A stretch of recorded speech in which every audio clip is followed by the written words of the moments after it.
இந்த காலத்தில் நாம் கிருபையின் காலத்தில் வாழ்ந்து கொண்டிருக்கிறோம். கிருபையின் காலம் எப்பொழுது தொடங்கியது என்றால், the dispensation of grace. It started and the Lord gave his life as a sacrifice on the cross.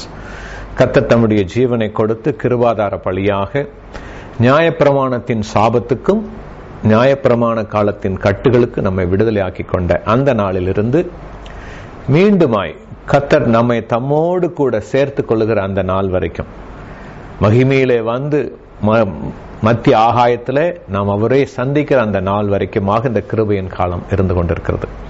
That is the dispensation of grace. இந்த காலகட்டத்தில் நாம கிருபைக்குள்ளாய் வாழ்ந்து கொண்டிருக்கிறோம். இந்த கிருபையின் விலை என்ன என்பதை குறித்து நாம் அறிந்து கொள்ள வேண்டியது மிக முக்கியமான காரியம். கிருபைக்காக நாம் கிருபை என்று சொல்லுகிற அந்த கிருபையின் காலத்தில் வாழ்வதற்காக செலுத்தப்பட்ட விலை கிரயம்.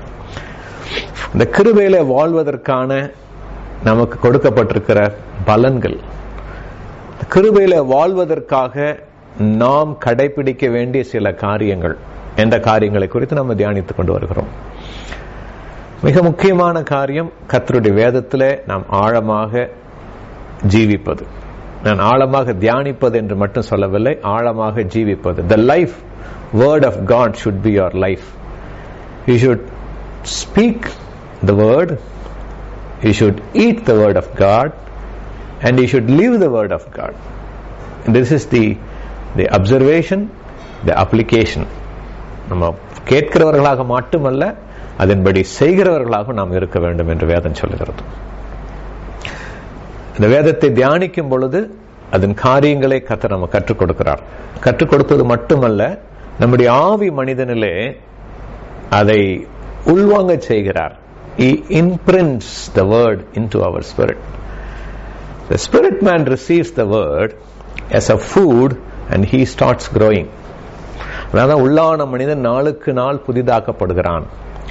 உள்ளான மனிதன் நாளுக்கு நாள் வளர்கிறான்.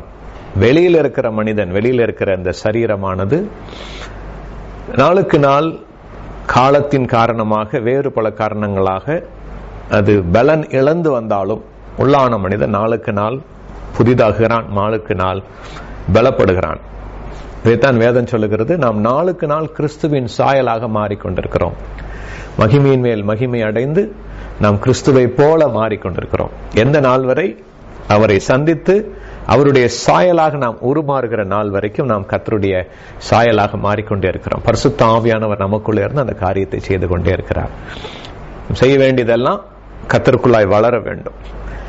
பொதுவா இப்படியே சொல்லிடுவாங்க, கர்த்தருக்குள்ள வளருங்க, வேதத்தை வாசிங்க அப்படின்னு சொல்லிட்டு.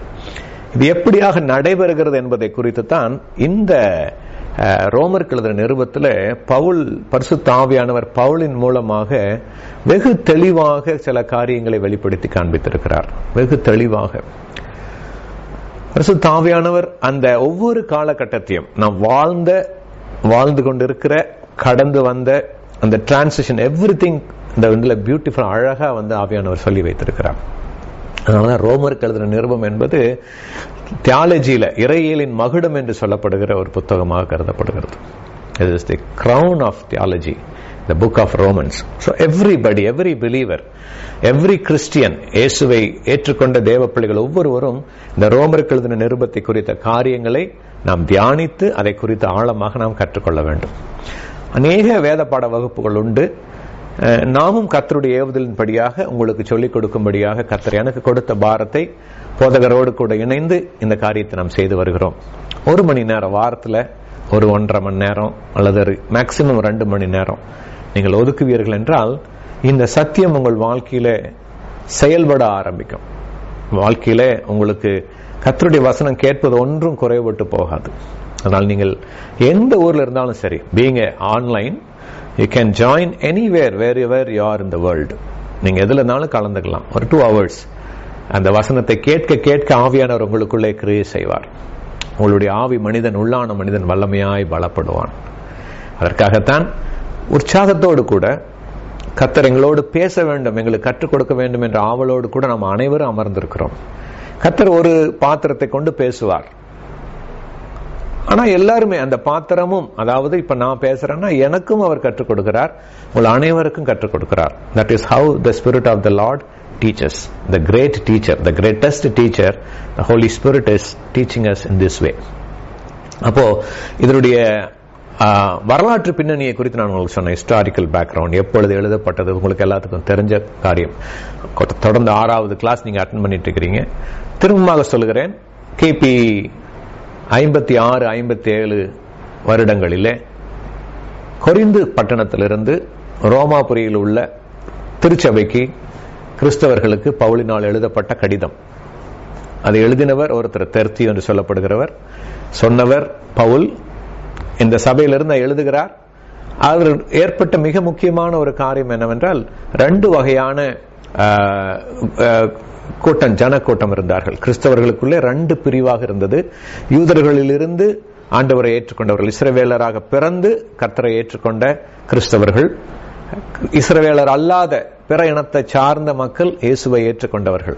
இந்த 2 இன மக்களும் ஒன்றாக கிறிஸ்துவின் மந்தையில சேர்க்கப்பட்டு கர்த்தரை ஆராதித்துக் கொண்டிருந்த சமயத்தில் அவர்களுக்கு சில காரியங்கள், குழப்பங்கள் ஏற்பட்டன. நியாயப்பிரமாணத்தை குறித்தும் புதியதாக இவர்கள் சொல்லுகிற விசுவாசத்தை குறித்தும் என்ன அப்படின்னு சொல்லி ஒரு குழப்பம் ஏற்பட்ட பொழுது பவுல் அழகாக அதை விவரிக்கிற காரியம்தான் இந்த ரோமருக்கு எழுதின நிருபம். எப்படி அவர்கள் நியாயப்பிரமாணத்திலிருந்து கிருபைக்குள்ளாய் வந்த அந்த டிரான்சிஷனை அழகா சொல்றார். ஒவ்வொரு அதிகாரமுமே ஒவ்வொரு ஜுவல், ஒவ்வொரு அதிகாரமே ஒரு ட்ரெஷர். அதனாலதான் நம்ம அதிகாரமா பார்த்துட்டு இருக்கிறோம். How he starts from the beginning. கர்த்தர் உலகத்தை படைத்த, மனிதனை படைத்த அந்த டைம்ல இருந்து எப்படியாக நம்முடைய ரட்சிப்பு வெளிப்பட்டது என்பதை குறித்ததான காரியங்களை பவுல் அழகாக எழுதியிருக்கிறார். The redemption, actually the redemption of mankind started in the heart of God in the time memorial past. நித்தியமான காலங்கள் நமக்கு தெரியாது. Nobody knows when it was. That is the time God planned our your and mine redemption. அதுதான் எபேசியர்ல 1ஆம் அதிகாரத்தில் இருக்கு. உலக தோற்றத்துக்கு முன்னே கர்த்தர் நம்மை மீட்பதற்காக தெரிந்து கொண்டார்.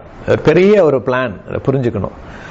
இந்த பிளான் பண்ணும் பொழுது nobody was there except God himself, the triune God, God the Father, God the Word, God the Holy Spirit. That redemption was revealed after the man fell into sin. பாவத்தில் விழுந்த பிறகு முதல் முறையாக சொல்கிறார், உன் வித்துக்கும் உன் ஸ்திரீயின் வித்துக்கும் உன் வித்துக்கும் பகை உண்டாக்குவேன், அவர் உன் தலையை நசுக்குவார் என்று வாக்குத்தத்தமாக சொல்லுகிறார். The revelation of the redemption was done in the Garden of Eden. மனிதர்களுக்கு வெளிப்படுத்தப்பட்டது. அடுத்த தொடர்ச்சியாக அந்த ரிடம்ஷனோட பிளானை அப்படியே அழகா மேனிஃபெஸ்ட் பண்ணிட்டே வர்றார். அழகா he just one by one, step by step பண்றார். அதற்காக ஒரு சில கூட்ட மக்களை அவர் தெரிந்து கொண்டார். மனு குலத்தில் ஒரு சில கூட்ட மக்களை, ஆதாமிலிருந்து ஆரம்பித்து அடுத்ததாக நோவாவுக்கு பிறகு ஆபிரகாமுக்கு பிறகு அவனுடைய சந்ததி ஈசாக்கிலிருந்து யாக்கோபின் வழியாக யூதா கோத்திரத்தின் வழியாக தாவீதின் குலத்திலே பிறக்க வேண்டிய இயேசு கிறிஸ்துவிலே அந்த மீட்பின் திட்டம் நிறைவேறுகிறது. The redemption plan is completed in Jesus Christ. So the plan of redemption was conceived in the heart of God, and the plan, not only the plan, what is the execution of the plan is also in the heart of God. In fact, இயேசு கிறிஸ்து சிலுவையிலே அறையப்பட்டது 2000 வருடங்களுக்கு முன்பாக நடந்தது நம்ம பார்க்கிற விதமாக. ஆனால் அந்த பலி அல்லது அந்த கிருபாதார பலி, the atonement was done in the heart of God long ago. நித்திய காலம் முன்பாக. அதனாலதான் உலக தோற்றத்துக்கு முன் அடிக்கப்பட்ட ஆட்டுக்குட்டியானவர் என்று வேதத்தில் எழுதியிருக்கும். உலக தோற்றத்துக்கு முன் அடிக்கப்பட்ட ஆட்டுக்குட்டியானவர். வெளிப்படுத்தல் 13:8 வெளிப்படுத்தல் 5ஆம் அதிகாரம் 6ஆம் வசனத்தையும் உலக தோற்றத்துக்கு முன் அடிக்கப்பட்டாராம். இப்ப நமக்கு சொல்றோம் இயேசு கிறிஸ்து வந்தது 2000 வருஷத்துக்கு முன்னாடி, அப்ப சிலுவையில் அறையப்பட்டார். That is the physical manifestation of the plan of redemption. But actual plan of redemption, actual எல்லாமே செய்து முடிக்கப்பட்டு விட்டது. That's what called the completion of your redemption. உங்களுடைய இறந்த காலம், நிகழ்காலம், எதிர்காலம் முழுவதுமாய் தீர்மானிக்கப்பட்டதுதான் நம்ம புரிந்து கொள்ள வேண்டிய மிக முக்கியமான சத்தியம். தேவனுக்கு அப்போஸ்தலர் 16-18 சொல்கிறபடியாக தேவனுக்கு ஆதி காலம் முதல் தன்னுடைய செய்கைகள் எல்லாம் தெரிந்திருக்கிறது. ஐ திங்க் ஆக்ட்ஸ் 15-18 15-18 ஆதி காலம் முதல் அவருடைய திட்டங்கள் எல்லாம் அவருக்கு தெரிஞ்சிருக்கு. எதுவுமே அவருக்கு மறைவானது கிடையாது. மனிதனை படைப்போம், மனிதன் பாவத்தில் விழுவான், மனிதனுக்கு ஒரு மீட்பு உண்டாக்கப்பட வேண்டும், அதற்காக ஒரு தேவனே மனிதனாக வர வேண்டும், வந்து தன்னுடைய ஜீவனை கொடுத்து ரத்தத்தை சிந்தி மீட்டுக் கொள்ள வேண்டும். அந்த மீட்பு பூரணமடைந்து திரும்பமாக அவர்கள் என்னோடு கூட இணைந்தவர்களாக நித்தியமாய் வாழ வேண்டும் என்பது தேவனுடைய திட்டம். இந்த திட்டத்துல வந்துட்டு அந்த during the progression of the redemption plan reveal பண்ணாரு. அப்புறம் அப்படியே என்ன பண்றாரு, கொஞ்சம் கொஞ்சமா he is expanding the plan of redemption to his people. அதற்காக செய்யப்பட்டதுதான் உடன்படிக்கைகள். ஆதாமோடு உடன்படிக்கை பண்ணினார், நோவாவோடு உடன்படிக்கை பண்ணினார், ஆபிரகாமோடு உடன்படிக்கை பண்ணினார், அடுத்ததாக ஈசாக்கோடு உடன்படிக்கை பண்ணினார், யாக்கோபோடு உடன்படிக்கை பண்ணினார், இஸ்ரவேல் புத்திரரோடு மோசேயின் மூலமாக உடன்படிக்கை பண்ணினார், தாவீதோடு உடன்படிக்கை பண்ணினார். இறுதியாக ஆண்டவர் இயேசு கிறிஸ்து தன்னுடைய ரத்தத்தினாலே புதிய உடன்படிக்கையை பண்ணி அந்த பிளான் ஆஃப் ரிடம்ஷனை கம்ப்ளீட் பண்றார். அதாவது நிறைவேற்றுகிறார், அந்த திட்டத்தை நிறைவேற்றுகிறார். அந்த நிறைவேற்றப்பட்ட திட்டம் அது வரைக்கும் it is being slowly explaining. இந்த டியூரிங் த கோர்ஸுக்கு வந்துட்டு ஒரு டீச்சர் வேணும். அது முழுமை அடையிற வரைக்கும், ஃபார் எக்ஸாம்பிள் ஒரு என்ஜினியராகவோ ஒரு மருத்துவராக வேண்டும் என்றால் அதற்கு ஒரு கோர்ஸ் வேணும். பிள்ளை பிறந்ததிலிருந்து ஒரு 5 வயசுல நர்சரிக்கு போகணும், நர்சரி முடிச்சு ஸ்கூல், பிரைமரி ஸ்கூல் போகணும், காலேஜ் போகணும், காலேஜ்ல அடுத்து ப்ரொஃபஷனல் டிகிரிக்கு போகணும், ப்ரொஃபஷனல் முடிச்சு he will become a completed professional. அதற்காக அந்த திட்டத்துல எடுத்த உடனே அவன் ஒரு மருத்துவராகவோ ஒரு என்ஜினியராகவோ ஒரு லாயராகவோ ஆயிர முடியாது இல்லையா? அதற்காக வைக்கப்பட்டதுதான் அந்த கல்வி திட்டம். அதே போலதான் நியாயப்பிரமாணம் என்று சொல்லப்படுகிற அந்த பிளான் ஆஃப் ரிடம்ஷன்ல இடையில கொண்டு வரப்பட்ட ஒரு கட்டம், அது ஒரு உபாத்தியாயாக அல்லது ஒரு கைடாக அல்லது ஒரு டீச்சராக அந்த முழு ரிடம்ஷனை இயேசுவை நோக்கி, கிறிஸ்துவை நோக்கி வழி நடத்துகிற ஒரு டீச்சராக இருந்தது என்பதை குறித்து கலாத்தியர் 3ஆம் அதிகாரத்தில் நாம் வாசிக்கிறோம். அந்த ரிடம்ஷனோட பிளான்ல that was the time where the law was given. அந்த லா என்ன பண்ணுச்சு அப்படின்னா, லா கொடுத்தாரு, நியாயப்பிரமாணத்தை கொடுத்தார், நியாயப்பிரமாணத்தோடு கூட நேரத்தையும் கொடுத்தார். கிட்டத்தட்ட அதுக்கப்புறம் ஒரு 1000 வருஷம், 400 வருஷம் அவர்கள் 40 வருஷம் வனாந்தரத்துல, அதுக்கப்புறம் 400 வருஷமாக ராஜாக்கள் வருகிற காலங்கள் வரைக்கும், அதற்கு பிறகு இயேசு கிறிஸ்து பிறக்கிறதுக்கு முன்பாக 1000 வருடங்களாக அந்த நேரத்தை கொடுத்து அந்த நியாயப்பிரமாணத்தையும் கொடுத்து அவர்கள் கட்டளையிட்டார். நியாயப்பிரமாணத்தோட முதல் கண்டிஷன் என்னன்னா, அந்த நியாயப்பிரமாணத்தை செய்கிறவன் அதனாலே பிழைப்பான். நியாயப்பிரமாணத்தின்படி நடக்க வேண்டும். ஆனால் மனிதனுடைய இயல்பு என்னவென்றால் முழுவதுமாக கீழ்ப்படிய முடியாது. முழுவதுமாக அவர்கள் நியாயப்பிரமாணத்துக்கு கீழ்ப்படிய முடியாது. நான் அன்னைக்கு ஒரு நாள் சொன்னேன் உங்களுக்கு, 613 சட்டங்கள் உண்டு நியாயப்பிரமாணத்துல. ஆனால் அதை தீவிரமாக கடைபிடிக்கிற யூதர்கள், அதாவது they are called the ஒரு குரூப் ஆஃப் ஜூஸ் இருக்காங்க, ரபயானிக் ஜூஸ். அவங்க தீவிரமாக கடைபிடித்தாலும் அவர்கள் சொல்லுகிறார்கள், அதிகபட்சமாக எங்களுக்கு 32 கவர்னன்ஸ் தான் எங்களால கற்றுக்கொள்ள முடியும், கமாண்ட்மெண்ட்ஸ் தான் கீழ்ப்படிய முடியும், அதிகபட்சமாக 32 கட்டளைகளை தான் எங்களால ஃபாலோ பண்ண முடியும். நியாயப்பிரமாணம் பாவம் என்ன என்பதை குறித்து நமக்கு விளக்குகிறதாக இருக்கிறது. ஆனால் பாவத்திலிருந்து விடுதலை என்பது, நிரந்தர விடுதலை என்பதை அது கொடுக்க முடியவில்லை. ஆனால் அது போற வரைக்கும், அந்த கரிக்குலம் நடக்கிற வரைக்கும், முடிகிற வரைக்கும் அது நம்ம கிறிஸ்துவுக்குள்ளாய் வழி நடத்துகிற ஒரு உபாத்தியாக கொடுக்கப்பட்டது. அதனாலதான் அந்த நியாயப்பிரமாணத்துக்கு என்று நியாயப்பிரமாணம் கொடுக்கப்பட்ட பொழுது அதற்கு ஒரு அடையாளத்தையும் கொடுத்தார். அதாவது ஓய்வு நாளை கை கொள்ள வேண்டும், விருத்த சேதனம் செய்து கொள்ள வேண்டும் அப்படின்னு சொல்லிட்டு. ஆனால் விருத்த சேதனம் அது விசுவாசித்த பொழுது கொடுக்கப்பட்டது என்று பார்த்தோம். ஆபிரகாம் ஆதியாகமம் 17ஆம் அதிகாரத்தில் ஆபிரகாமுக்கு உடன்படிக்கை செய்து அவன் விசுவாசித்த பொழுது விசுவாசத்தின் அடையாளமாக அந்த விருத்த சேதனம் கொடுக்கப்பட்டது. The circumcision as a token was given as a sign given to Abraham. அதற்கு பிறகு 400 வருஷம் 430 வருஷத்துக்கு வந்ததுதான் நியாயப்பிரமாண உடன்படிக்கை, the covenant of the law. அதாவது மோசேயிக் லா, மோசேயின் நியாயப்பிரமாணம் அல்லது தேவனுடைய நியாயப்பிரமாணம், மோசேயின் மூலமாக கொடுக்கப்பட்ட நியாயப்பிரமாணம். அது மோசேயின் நியாயப்பிரமாணம் என்று அழைக்கப்பட்டாலும் அது தேவனுடைய நியாயப்பிரமாணம். அது இப்படி நடக்க வேண்டும் என்பதை சொல்லிக் கொடுத்து அதற்கு ஒரு அடையாளத்தையும் கொடுத்தார். அந்த காலகட்டம் நிறைவேறும் பொழுது நியாயப்பிரமாணத்திலிருந்து நீதிக்கு உட்படுவது என்பது பழைய காலத்திலே இருந்துச்சு. அதுதான் ஆபிரகாமுக்கு உதாரணமாக காட்டுகிறார். ஆபிரகாம் நியாயப்பிரமாணத்தினாலா நீதிமானாக்கப்பட்டார்? இல்லை, அவர் விசுவாசத்தினாலே நீதிமான்களாக்கப்பட்டார் என்று கடந்த சாப்டர்ல படிச்சோம். 4ஆம் அதிகாரத்தில் நாம வாசிச்சோம். அது எப்படி நடந்ததுன்னா, ஆபிரகாம் தேவனை விசுவாசித்தான், அதை அவனுக்கு அவர் நீதியாக எண்ணினார். அப்போ விசுவாசத்தினால் உண்டாகும் தேவநீதி, the righteousness of God due because of the faith. இதுதான் கீ அப்படின்னு சொல்லி பார்த்தோம். ஆபிரகாம் விசுவாசித்தார், அந்த விசுவாசத்தினாலே அவருக்கு நீதியாக எண்ணப்பட்டது. அந்த விசுவாசித்த பொழுது அவருக்கு மாம்ச பிரகாரமான ஒரு அடையாளமாக, சரீர அடையாளமாக ஆண்டவர் என்ன பண்ணாரு? விருத்த சேதனத்தை கொடுத்தாருன்னு பார்த்தோம். அதையும் நம்ம வேதம் அழகாக சொல்லுகிறது. அந்த பிசிக்கல் அடையாளமும் இட் இஸ் a spiritual காரியத்துக்கான ஒரு நிழல் என்பதை பார்த்தோம். It is a shadow of the actual spiritual thing which is happening in every believer. அதையும் பார்த்தோம். ஒவ்வொரு விசுவாசியும் எப்படி விருத்த சேதனம் பண்ணப்படுகிறார் என்பதையும் நம்ம பார்த்தோம்.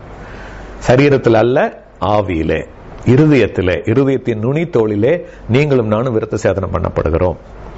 இதையும் எப்படின்னு சொல்லி பார்த்தோம். எப்படியாக அது செய்யப்பட்டது அப்படின்னு சொல்லிட்டு, எப்படியாக ஆவியானவர் அதை செய்கிறார், கிறிஸ்து எப்படி நம்ம உள்ளாக நமக்கு அதை கொண்டு வருகிறார் என்பதை குறித்து நம்ம வாசித்தோம். சோ இப்ப கடைசியா நான் லாஸ்ட் வீக் சொன்ன பொழுது உங்களுக்கு சொன்னேன், 2 ஸ்பியர்ஸ் உங்களுக்கு எக்ஸாம்பிளா காமிச்சேன். 2 ஆளுகை, 2 dominions. One was the sin and the bondage and the law. பாண்டேஜ்ல இருந்து விடுதலை ஆகணும்னா உனக்கு இந்த லா கொடுக்கிறேன் அப்படின்னு சொல்லி ஒரு முழுமையற்ற ஒரு சட்டத்தை கொடுக்கப்பட்டது. இது ஒரு ஆளுகை, ஒரு ஸ்பியர். எல்லாரும் பாவத்தின் கீழாக இருந்தார்கள், எல்லாரும் அடிமைத்தனத்துக்குள்ளாக இருந்தார்கள். அத்தனை மனிதர்களும், பிறந்த அத்தனை பேரும் அடிமைத்தனத்துக்குள்ளாக இருந்தார்கள். பாவம் என்கிற அடிமைத்தனத்தினால, பாவத்தின் மூலமா ஏற்பட்ட சாபம் என்கிற அடிமைத்தனத்தினாக, அதன் மூலமா ஏற்பட்ட வியாதிகள், மரணம் என்கிற அடிமைத்தனத்துக்குள்ளாக. அதை கூட சட்ட திட்டங்கள் என்னப்படுகிற ஒரு நியாயப்பிரமாணம் கொடுக்கப்பட்டது யூதர்களுக்கு, இஸ்ரவேலர்களுக்கு. அதுல என்ன அட்வான்டேஜ்னா, அந்த சந்ததியை ஆண்டவர் தெரிந்து கொண்டதுனால நீங்க இதெல்லாம் பண்ணுங்க, உங்களை நான் உலக பிரகாரமாக ஆசீர்வதிப்பேன் என்று ஆசீர்வாதம் கொடுத்தார். உன் சத்துருக்களை விலக்குவேன், உனக்கு தேசத்தை சுதந்திரமாக கொடுப்பேன். I will give you a land as a possession. I will drive away your enemies. I will give you peace. I will give you flourishing as a prosperity. தானியத்தை தருவேன், மழையை கொடுப்பேன், உன்னுடைய தேசத்திலே சமாதானமாய் நீ சாப்பிட்டு தூங்குவாய், உனக்கு நன்மை உண்டாயிருக்கும், உன் சந்ததி பெருத்திருக்கும், நீ சுகமாக வாழ்ந்திருப்பா, வியாதி உன்னிலிருந்து விலக்குவேன் என்று சொல்லி அநேகமான, அதாவது தற்காலிகமான நன்மைகள், அதாவது உலக பிரகாரமான அல்லது சரீர பிரகாரமான ஆசீர்வாதங்களை அந்த நியாயப்பிரமாணத்தின் மூலமாக அந்த ஜனங்களுக்கு கொடுத்திருந்தார். ஏனென்றால் அதனுடைய முத்தகப்பனாகிய ஆபிரகாமுக்கு அவர் தெரிந்து கொண்டு கொடுத்த வாக்கு தத்தத்தினாலே இந்த வாக்கு தத்தம் எல்லாம் அவர்களுக்கு சொந்தமாக கொடுக்கப்பட்டது. பழைய ஏற்பாட்டில் இருக்கிறவங்களுக்கு எல்லாத்துக்குமே, அதாவது இஸ்ரவேலர்களுக்கு இந்த வாக்கு தத்தம். அதனாலதான் அந்த வாக்கு தத்தம் நித்திய வாக்கு தத்தம். இன்னைக்கு வரைக்கும் அது அப்படிதான் நடந்துட்டு இருக்கு. இன்னைக்கும் பாத்தீங்கன்னா 1000 வருஷங்கள் 2000 வருஷங்கள் ஆனாலும் மீண்டுமாக அந்த தேசத்தை கர்த்தர் உயிர்ப்பித்து அந்த தேசத்தின் ஜனங்களுக்கு ஞானத்தையும் அறிவையும் பலத்தையும், ஈவன் மிலிட்டரி மைட், ராணுவ பலத்தையும் அறிவையும் விஞ்ஞானத்தையும் பெருக்கத்தையும் கொடுத்திருக்கிறார். அதே போல செல்வத்தையும் கொடுத்திருக்கிறார். You know that almost all the banking institutions or the top officials are from that particular group of people, Israelites. இப்பொழுது நம்ம யூதர்கள் என்று சொல்கிறோம் அல்லவா, அவர்கள் இஸ்ரவேலர்கள். இஸ்ரவேலர்கள் என்பது யாக்கோபின் சந்ததி. யாக்கோபின் சந்ததி என்பது ஆபிரகாமின் சந்ததி. ஆபிரகாமின் குமாரனாகிய ஈசாக்கின் குமாரனாகிய யாக்கோபு, அவர்தான் இஸ்ரவேலர் என்று அழைக்கப்பட்டார். அந்த சந்ததி தான் இஸ்ரவேலர். சோ இந்த தற்காலிகமான அல்லது உலக பிரகாரமான ஆசீர்வாதங்கள் அதற்கு கொடுக்கப்பட்டிருந்தது. அவர்களுக்கு அதை கீழ்ப்படியும் பொழுது அந்த ஆசீர்வாதமும், கீழ்ப்படியாமல் போன பொழுது சாபமும் கொடுக்கப்பட்டது. உபாகமம் 28, லேவியராகமம் 26, 2 அதிகாரத்தை நீங்க வாசித்தீர்கள் என்றால் ஆசீர்வாதம் கொடுக்கப்பட்டது ஒரு 10-12 வசனம் தான். அப்படின்னாக்கா சாபம் 40 வசனம் கொடுத்திருக்கும். நீ ஒன்னொன்னுக்கும் ஒவ்வொன்றுக்கும் சாபம். இதை செய்யாவிட்டால் இந்த தண்டனை, இதை செய்யாவிட்டால் இந்த தண்டனை, இந்த தண்டனை, இந்த தண்டனை, இந்த சாபம் அப்படின்னு சொல்லிட்டு கேட்க கூட முடியாத, நம்மால் கிரகிக்க கூட முடியாத அளவுக்கு சாபங்களை கொடுக்கப்பட்டது. நம்ம அது ஆசீர்வாதங்களை மட்டும்தான் படிப்போம், சாபத்தை படிக்க மாட்டோம். பயங்கர ஸ்ட்ராங் கர்சஸ் வேர் தேர். உன்னுடைய தேசம் பலனை கொடுக்காது, ட்ரை லேண்ட் ஆயிடும், தண்ணி கிடைக்காது, சாப்பாடு கிடைக்காது, சாப்பாட்டுக்கு கூட குழந்தைகளை சாப்பிட வேண்டிய சூழ்நிலை ஏற்படும். நீ வெளியில போனீங்கன்னா அங்க கொள்ள நோயில ஒன்னு அடிப்பேன், பட்டயத்தை உருவுவேன் இப்படின்னு சொல்லி பயங்கரமான ஸ்ட்ரிக்ட் பனிஷ்மெண்ட்ஸ் எல்லாம் கொடுத்திருக்கும். இப்படித்தான் அவர்கள் வாழ்ந்தார்கள். எப்பொழுதெல்லாம் கேட்டு அந்த அவருடைய கட்டளையின்படி நடந்தார்கள். அது ரொம்ப ஷார்ட் டைம், ஒரு 10 வருஷம் 20 வருஷம். அதற்கென்று நியாயாதிபதிகளை ஏற்படுத்தினார். இந்த நியாயாதிபதிகளை ஏற்படுத்தி அவர்கள் சொல்லதை கேட்டு நடந்த பொழுது கர்த்தர் என்ன பண்ணுவாரு, அந்த டைம்ல ஒரு சேமத்தையும் ஆசீர்வாதத்தையும் கட்டளிடுவார். அவர்கள் மறுபடியும் வழி விலகி போகும் பொழுது, ஏனென்றால் it is written, the law is written, when you follow you will get this, when you don't follow you will be punished. அந்த பனிஷ்மெண்ட் ஆரம்பிக்கும். தேசத்திலிருந்து துரத்தப்பட்டார்கள், அநாதைகளாக்கப்பட்டார்கள், உலகம் முழுவதும் சிதறடிக்கப்பட்டார்கள். திரும்பமாக கர்த்தர் அவர்களை ஒன்றாக இணைத்திருக்கிறார். இப்படியாக இந்த நியாயப்பிரமாணத்தின் காலகட்டம் வந்து கொண்டிருந்தது. நிறைவேறின பொழுது, நீதியாகிய மீட்பு நிறைவேறின பொழுது, the completion of the redemption in Jesus Christ, this is the key. அந்த ஸ்பியர்ல இருந்து பாவம், அடிமைத்தனம், மரணம், தண்டனை, நியாயப்பிரமாணம், லா, சட்டதிட்டங்கள் என்று சொல்லப்படுகின்ற இந்த ஆளுகையிலிருந்து, from that sphere we are transformed into another sphere called the sphere of grace. From the sphere of law, அந்த நியாயப்பிரமாணத்தின் சட்டத்தின் ஆளுகையிலிருந்து கிருபையின் ஆளுகைக்குள்ளாய் நாம் அழைத்து வரப்பட்டோம் அல்லது மாற்றம் செய்யப்பட்டோம். We have been transformed from that realm to this realm, to that sphere to this sphere. How it happened was the righteousness of God through the faith. இதுதான் அந்த டிரான்சிஷன் பீரியட் நடந்துச்சு. இந்த இதுல இருந்து அடுத்த இடத்துக்கு வர்றதுக்கான அந்த டிரான்சிஷன்ல this is what happened.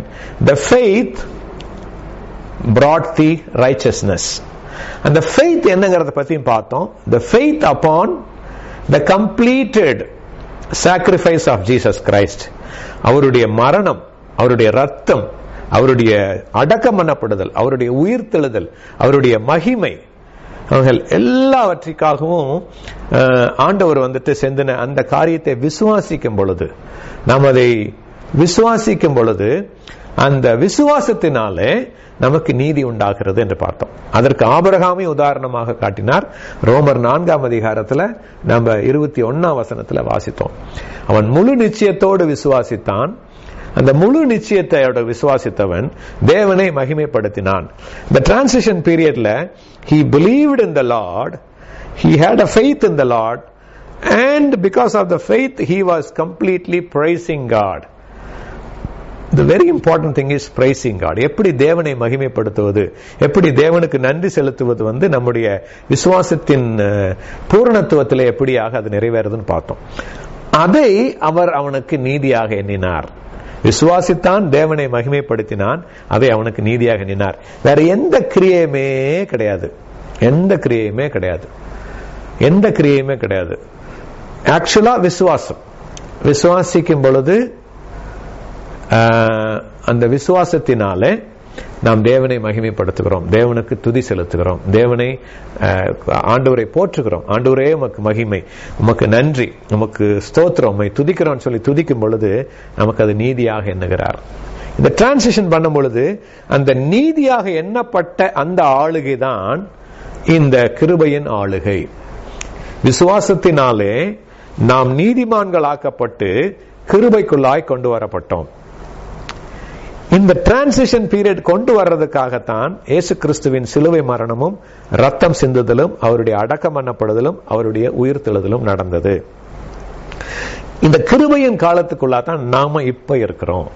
எப்படியாக வந்தது என்று பார்த்தோம். எப்படி நமக்கு சட்டத்திட்டத்தின் பிடியிலிருந்து இயேசு தாமே சட்டத்தை நிறைவேற்றினவராக, நியாயப்பிரமாணத்தை நிறைவேற்றினவராக அவர் நமக்குள்ளே வந்து வாசம் பண்ணுகிறார். அவர் நமக்குள்ளே வந்து வாசம் பண்ணுகிறதுனால அந்த நீதி அவர் மூலமாக நமக்கு சொந்தமானது. இயேசு கிறிஸ்துவின் மூலமாக தேவ நீதிக்கு நாம் பங்குதாரர்கள் ஆனோம். தேவ நீதிக்கு நாம் பங்குதாரர்களான பொழுது அந்த கிருபையின் ஆளுகைக்குள்ளாய் நாம் வாழ ஆரம்பித்து வாழ்ந்து கொண்டிருக்கிறோம். அந்த கிருபையின் ஆளுகைக்குள்ளாய் என்னென்னவெல்லாம் இருக்குதுன்னு சொல்லி கடந்த வாரத்தில் பார்த்தோம். Because it is the reign and the sphere or at the dominion of the grace. The whole thing is, முதலாவது பார்த்தோம் தேவனுக்கு சமாதானம், தேவனோடு சமாதானம் பெற்றோம். we are peace with God. அதன் மூலமாக hope of glory நமக்குள்ள வந்தது. hope of glory is nothing but the Lord Jesus Christ. அவரோடு கூட அன்பு ஊற்றப்பட்டது. பரிசுத்த ஆவியானவர் உள்ளே வாசம் பண்ணினார். பரிசுத்த ஆவியானவருடைய தேவ அன்பு நம்ம மூலமா ஊற்றப்பட்டது. அதன் மூலமாக நாம் என்ன பண்ணோம்? நாம் தேவனோடு கூட ஒப்புரவாக்கப்பட்டோம். தேவனோடு கூட நாம் தேவன் இயேசு கிறிஸ்துவோடு கூட இயேசு கிறிஸ்துவின் மூலமாக தேவனோடு ஒப்புரவாக்கப்பட்டோம், ரட்சிக்கப்பட்டோம். அவருடைய ஜீவன் நமக்கு கொடுக்கப்பட்டது. அவருடைய மீறுதல், ஆதாமின் மீறுதலினாலே மரணம் வந்தது போல இயேசு கிறிஸ்துவின் கீழ்ப்படியலினாலே நமக்கு என்ன நடந்தது? ஜீவன் உண்டாயிற்று அப்படின்னு சொல்லி பார்த்தோம். அந்த ஜீவன் வேற எதுவும் இல்ல, இயேசு கிறிஸ்து தான் ஜீவன் பார்த்தோம். இப்போ இந்த ஸ்பியர்ல இருக்கிறீங்க பாத்துக்கங்க, இந்த கிரேஸ் ஸ்பியர். ஓகே, உங்களுக்கு இப்படி புரியுற விதமாக சொல்லுகிறேன்.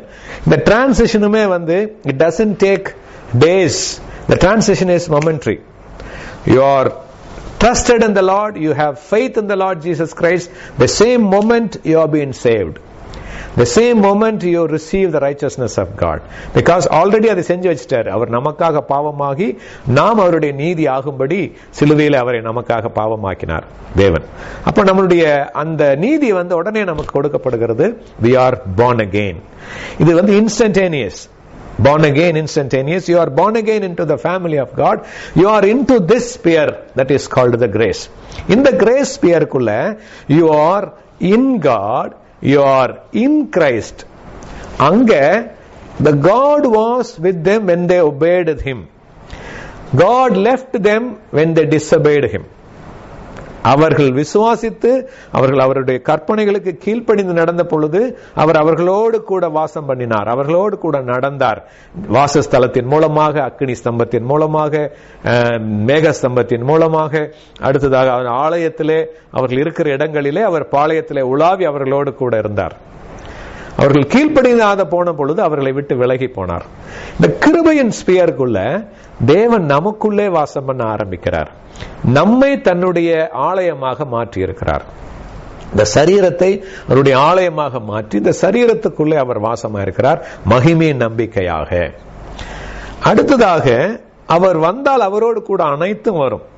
அவருடைய விசுவாசம் நமக்கு, அவருடைய நீதி நமக்கு, அவருடைய ரத்தம் நமக்கு, அவருடைய ஜீவன் நமக்கு, அவருடைய எல்லா வல்லமையான எல்லா நன்மைகளும் நமக்கு கொடுக்கப்பட்டிருக்கிறது.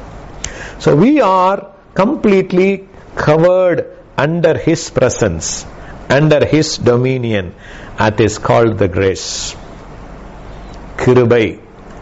கிருபை என்பது ஒரு ஆள் தத்துவம். Grace is a person. That person whom we call as Jesus Christ. அவர்தான் கிருபை. ஏன் அப்படி சொல்றேன்னு பாத்தீங்கன்னா, ரோமர் 13ஆம் அதிகாரம் 14ஆம் வசனத்திலையும் கலாத்தியர் 3:27 நாம் கிறிஸ்துவை தரித்துக் கொள்கிறோம், புதிதாக்கப்படும் பொழுது புதிய மனிதனாக மாறுகிறோம். புதிய மனிதன் என்றால் நம்முடைய மனிதனுக்குள்ளே, ஆவி மனிதனுக்குள்ளே இயேசுவின் ஆவியானவர் வாசம் பண்ணுகிறபடியால் நாம் புதிதாக்கப்படுகிறோம். நாம் புதிதாக்கப்படும் பொழுது இயேசுவை நாம் தரித்துக் கொள்கிறோம். We are covered by the Lord Christ. கிறிஸ்துவை தரித்துக் கொள்கிறோம். கிறிஸ்து இயேசுவை நாம் தரித்துக் கொள்கிறோம். We are clothed by the Lord Jesus Christ. We are clothed by the Lord Jesus Christ. அப்ப அந்த ஆண்டவரை நாம் தரித்துக் கொள்ளும் பொழுது நம்ம அந்த ஸ்பியருக்குள்ள நாம வாழ்ந்து கொண்டிருக்கிறோம். இந்த ஸ்பியருக்குள்ள தான் உங்களுக்கு சமாதானம் உண்டு, மீட்பு உண்டு, நித்திய ஜீவன் உண்டு. எல்லாமே அவர் தான். 1 கொரிந்தியர் 1ஆம் அதிகாரம் கடைசி வசனத்துல அவரே தேவனால் நமக்கு ஞானமும் மீட்பும் பரிசுத்தமும் நீதியுமானார். எல்லாமே அவர் தான். இந்த விசுவாசத்தை கொண்டு வருகிறவரும் அவர்தான். அவருடைய விசுவாசத்தினாலே, தேவகுமாரனை பற்றும் விசுவாசத்தினாலே நான் பிழைத்திருக்கிறேன். கலாத்தியர் 2:20. நம்முடைய வாழ்க்கை முழுவதுமாக இந்த கிருபைக்குள்ளாய் கடந்து வருகிறது. அங்க எப்படி அந்த தண்டனை செய்த பொழுது, அந்த பாவத்தை அவரை மீறின பொழுது உடனே தண்டனை கொடுக்கப்பட்டதோ, அந்த தண்டனை மொத்தத்தையும் ஆண்டவராகிய இயேசு கிறிஸ்து சுமந்து உங்களுக்கும் எனக்கும் விடுதலையை கொடுத்தார். அதனாலதான் அங்க ஒரு கீழ்ப்படியாமல் செய்த பொழுது உடனடியாக அடி கிடைத்தது. இங்க அதே கீழ்ப்படுதலை திரும்ப திரும்ப திரும்ப திரும்ப செய்யும் பொழுதும் கூட தேவன் உங்களுக்கு மன்னிக்கிறார். நாம் மன்னிப்பு கேட்கும் பொழுது மன்னிக்கிறார். ஆனாலும் நாம் புரிந்து கொள்ள வேண்டும், அங்க ஆயிரக்கணக்கான ஆடு மாடுகள் அடிக்கப்பட்டதுபடியே ஒரே நித்திய ஜீவ பலியாக குற்றமில்லாத ஆட்டுக்குட்டி ஆகிய தேவனுடைய குமாரன் உங்களுக்காக எனக்காகவும் சிலுவையில ரத்தத்தை சிந்தினார். அப்போ ஒவ்வொரு முறை நீங்க பாவம் செய்ய தூண்டும் பொழுதும் நாம் நினைவு கூற வேண்டிய காரியம் என்னவென்றால், இயேசுவின் ரத்தம் எனக்காக சிந்தப்பட்டது, குற்றமில்லாத ரத்தம் எனக்காக சிந்தப்பட்டது. இந்த பாவத்தை நான் மறுபடியும் எப்படி நான் அந்த ரத்தத்தை அவர் சிந்துவதற்காக அல்லது அந்த ரத்தத்தை நான் மறுபடியும் எப்படி நான் குற்றப்படுத்த முடியும், எனக்காக செய்த அந்த தியாகத்தை நான் எப்படி இழிவுபடுத்த முடியும் என்கிற ஒரு உணர்வுனால அந்த பாவத்தை குறித்த உள்ளுணர்வு நமக்குள்ளாய் கடந்து வருகிறது. ஆவியானவர் நமக்குள்ள ஏவுகிறார். Son, when you sin against me again, I forgive you. But remember the great price which I paid for you. நாங்கள் உனக்காக செய்த தியாகத்தை நீ நினைவு கூற வேண்டும். உனக்காக சிலுவையிலே சிந்தின ரத்தத்தை நினைவு கூற. அதை உடனடியாக நாம திரும்ப போய் அவர்கிட்ட மன்னிப்பு கேட்டு அறிக்கையிடும் பொழுது மீண்டுமாக அவர் நம்மை ஒப்புரவாக்கிக் கொள்கிறார். மீண்டுமாக நமக்கு தன்னுடைய அந்த கிருபையின் உள்ளுக்குள்ளாய் அதனுடைய முழுமையை அனுபவிக்க கட்டளையிடுகிறார். முழுமையை அனுபவிக்க கிருபை கொடுக்கிறார். அப்படிதான் அதோட நம்ம அர்த்தத்தை புரிஞ்சுக்கணும். We are living in the sphere of grace. That means always we are surrounded by the grace. We are always surrounded by God. We are always clothed by God. We are always clothed by Jesus Christ. And when we move, He moves. When we speak, He speaks because He is inside of us. நமக்குள்ளே இருக்கிறார், நம் மூலமாக பேசுகிறார், நம் மூலமாக பார்க்கிறார், நம் மூலமாக செயல்படுகிறார் என்கிற இந்த எண்ணம் நமக்குள்ளே வரும் பொழுது you will not keep on doing what you were doing that. இப்படித்தான் நம்ம மாற ஆரம்பிக்கும். இந்த 6ஆம் அதிகாரத்துல இதை குறித்து மிக அழகாக சொல்றார். How to live under the grace என்பதை குறித்து இந்த 6ஆம் அதிகாரம் ரொம்ப அருமையா சொல்லியிருக்கு.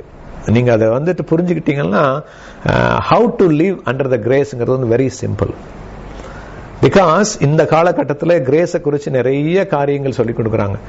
ஆண்டவர் ஒரு முறை சிலுவையில சிந்தி விட்டார், இனி அதற்கு பிறகு நாம ஒன்னும் பண்ண தேவையில்லை. மன்னிக்கிறார் தான். அதுக்காக நீங்க திரும்ப திரும்ப பாவத்திலே வாழ வேண்டுமா? ஏன் பாவத்திலே வாழ்கிறோம்? ஏன் கர்த்தரை துக்கப்படுத்துகிறோம்? ஏன் தேவனை துக்கப்படுத்துகிற வாழ்க்கை வாழுகிறோம் என்பதற்கான காரணமும் இந்த இடத்துல கொடுக்கப்பட்டிருக்கிறது. யாருக்கு? கிருபையின் கீழாய் வந்த நமக்கு. See the progression. We are no more under the law or the sphere of sin or the sphere of bondage or the sphere of death, but we are moved into the sphere of grace, the sphere of life, the sphere of redemption, the sphere of eternal life, the sphere of holiness. And how to stay in that holiness, very simple and nutshell இங்கே கொடுக்கப்பட்டிருக்கிறது. அதற்கான உதாரணத்தை தான் அவர் அழகாக விவரிக்கிறார். Turn your Bibles to book of Romans chapter 6 now. நம்ம வேதத்தை திருப்பிக் கொள்வோம். ரோமர் 6ஆம் அதிகாரத்தை நம்ம திருப்பிக் கொள்வோம்.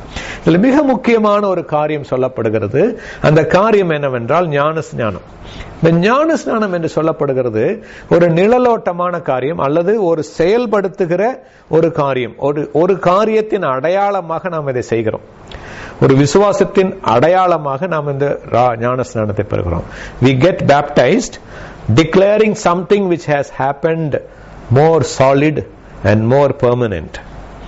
அதனாலதான் ஒரு முறை ஞானஸ்நானம் எடுக்கும் பொழுதும் இந்த ஞானஸ்நானத்தை குறித்த அறிவுள்ளவர்களாக, இந்த ஞானத்தின் கருத்தை புரிந்தவர்களாக நம்ம ஞானஸ்நானம் எடுக்கிறோம்.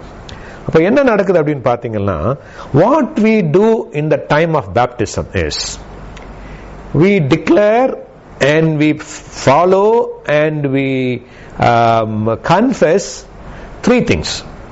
One is the death of the Lord Jesus Christ, the burial of the Lord Jesus Christ, and the resurrection of the Lord Jesus Christ. ஆண்டவருடைய மரணத்தையும் அவருடைய அடக்கமனப்படுதலையும் அவருடைய உயிர்த்தெழுதலையும், அதாவது அந்த விசுவாசம், எதுல விசுவாசம் வந்துச்சு இல்லையா, அந்த விசுவாசத்தை அறிக்கையிடுகிறோம். அறிக்கையிட்டு நம்மை அதோடு கூட அடையாளப்படுத்திக் கொள்கிறோம். We identify ourselves in that baptism. Why Jesus, being the spotless, sinless Son of God, has to take baptism? To make sure that he identify himself with you and me, the human. மனிதர்களாகிய நம்மோடு கூட தன்னை அடையாளப்படுத்திக் கொள்வதற்காகத்தான் அவரும் அதே இடத்துல கடந்து சென்றார். இப்படி ஞானஸ்நானம் எடுக்கும் பொழுது அப்படின்னு சொல்லிட்டு அடையாளப்படுத்திக் கொண்டார் தம்மை. அதற்கு he identified himself with us, you and me. அதனாலதான் இயேசு கிறிஸ்து அவர் கேட்கிறாரு யோவான் ஸ்நானன், நீங்க தான் எல்லாத்துக்கும் கொடுக்கணும். Actually, the actual baptism is given by the Lord Jesus Christ. Again, remember that. It's God who gives the baptism. It's God who baptizes you. நீர் செய்ய வேண்டியதா இருக்க, நீர் என்னிடத்துல வரலாமா அப்படின்னு சொல்லி கேட்கிறான். அப்ப சொல்றாரு, நீதியை நிறைவேற்றுவது நமக்கு ஏற்ற. It is a meet for us to fulfill the righteousness of God. What is the righteousness of God? The faith will bring the righteousness of God. The faith in what? The faith in the death and the burial and the resurrection of God the Son, God the Word, God who came in flesh. அதை நாம் அறிக்கையிடுவதற்காக செய்யப்படுவதுதான் தேவநீதி.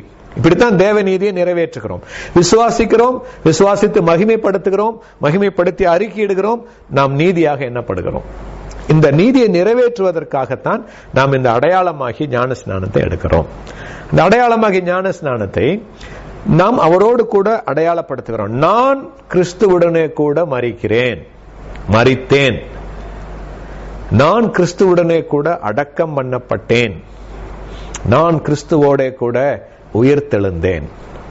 அப்போ மரித்த கிறிஸ்து இனி மீண்டும் மரிப்பாரா? மரிக்க மாட்டார்.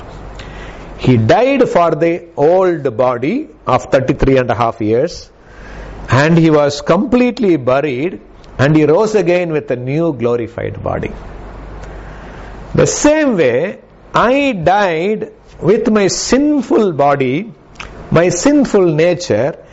I've been buried with the Lord Jesus Christ, and I am resurrecting with him with a new spiritual man. இங்கதான் வித்தியாசம். கிறிஸ்து உயிரோடு எழுந்த பொழுது அவர் மாம்சத்தின்படியாகவும் மகிமை அடைந்த சரீரமாக உயிர்த்தெழுந்தார். ஆனால் இந்த அடையாளமான ஞான ஸ்நானத்தில் நாம் வெளியில வரும் பொழுது நம்முடைய சரீரம் மாறுவதில்லை.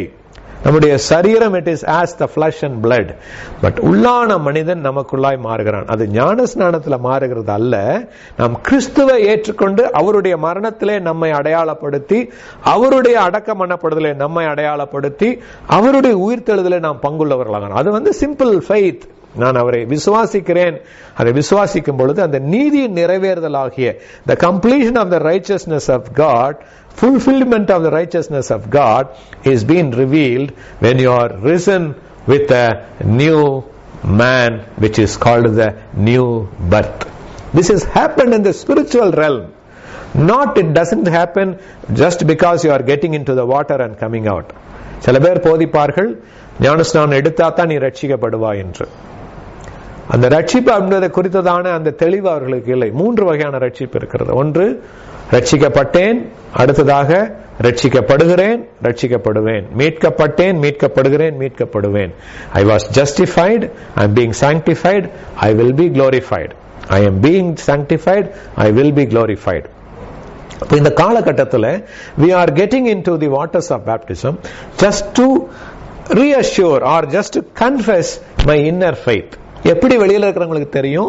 இப்படித்தான் தெரியும். அதுக்காகத்தான் நம்ம அந்த ஞான ஸ்நானத்தை அடையாளமாக பெற்றுக்கொள்கிறோம். தண்ணீனால பெற்றுக்கொள்கிறோம். ஆவியினாலே ஞான ஸ்நானம் கொடுக்கிறவர் ஆண்டவராகிய இயேசு கிறிஸ்து. அவர்தான் ஆவியினாலும், பரிசுத்த ஆவியினாலும், அவர்தான் ஜலத்தினாலும், அவர்தான் ஆவியினாலும் நமக்கு ஞான ஸ்நானம் கொடுக்கிறவர். அந்த ஞான ஸ்நானம் கொடுக்கிற அந்த நேர காலகட்டத்தில் தான் நம்முடைய மீட்பு அவருக்கு, நம்முடைய நீதி அவருக்குள் நிறைவேறுகிறது. நம்ம விசுவாசிக்கிறோம்.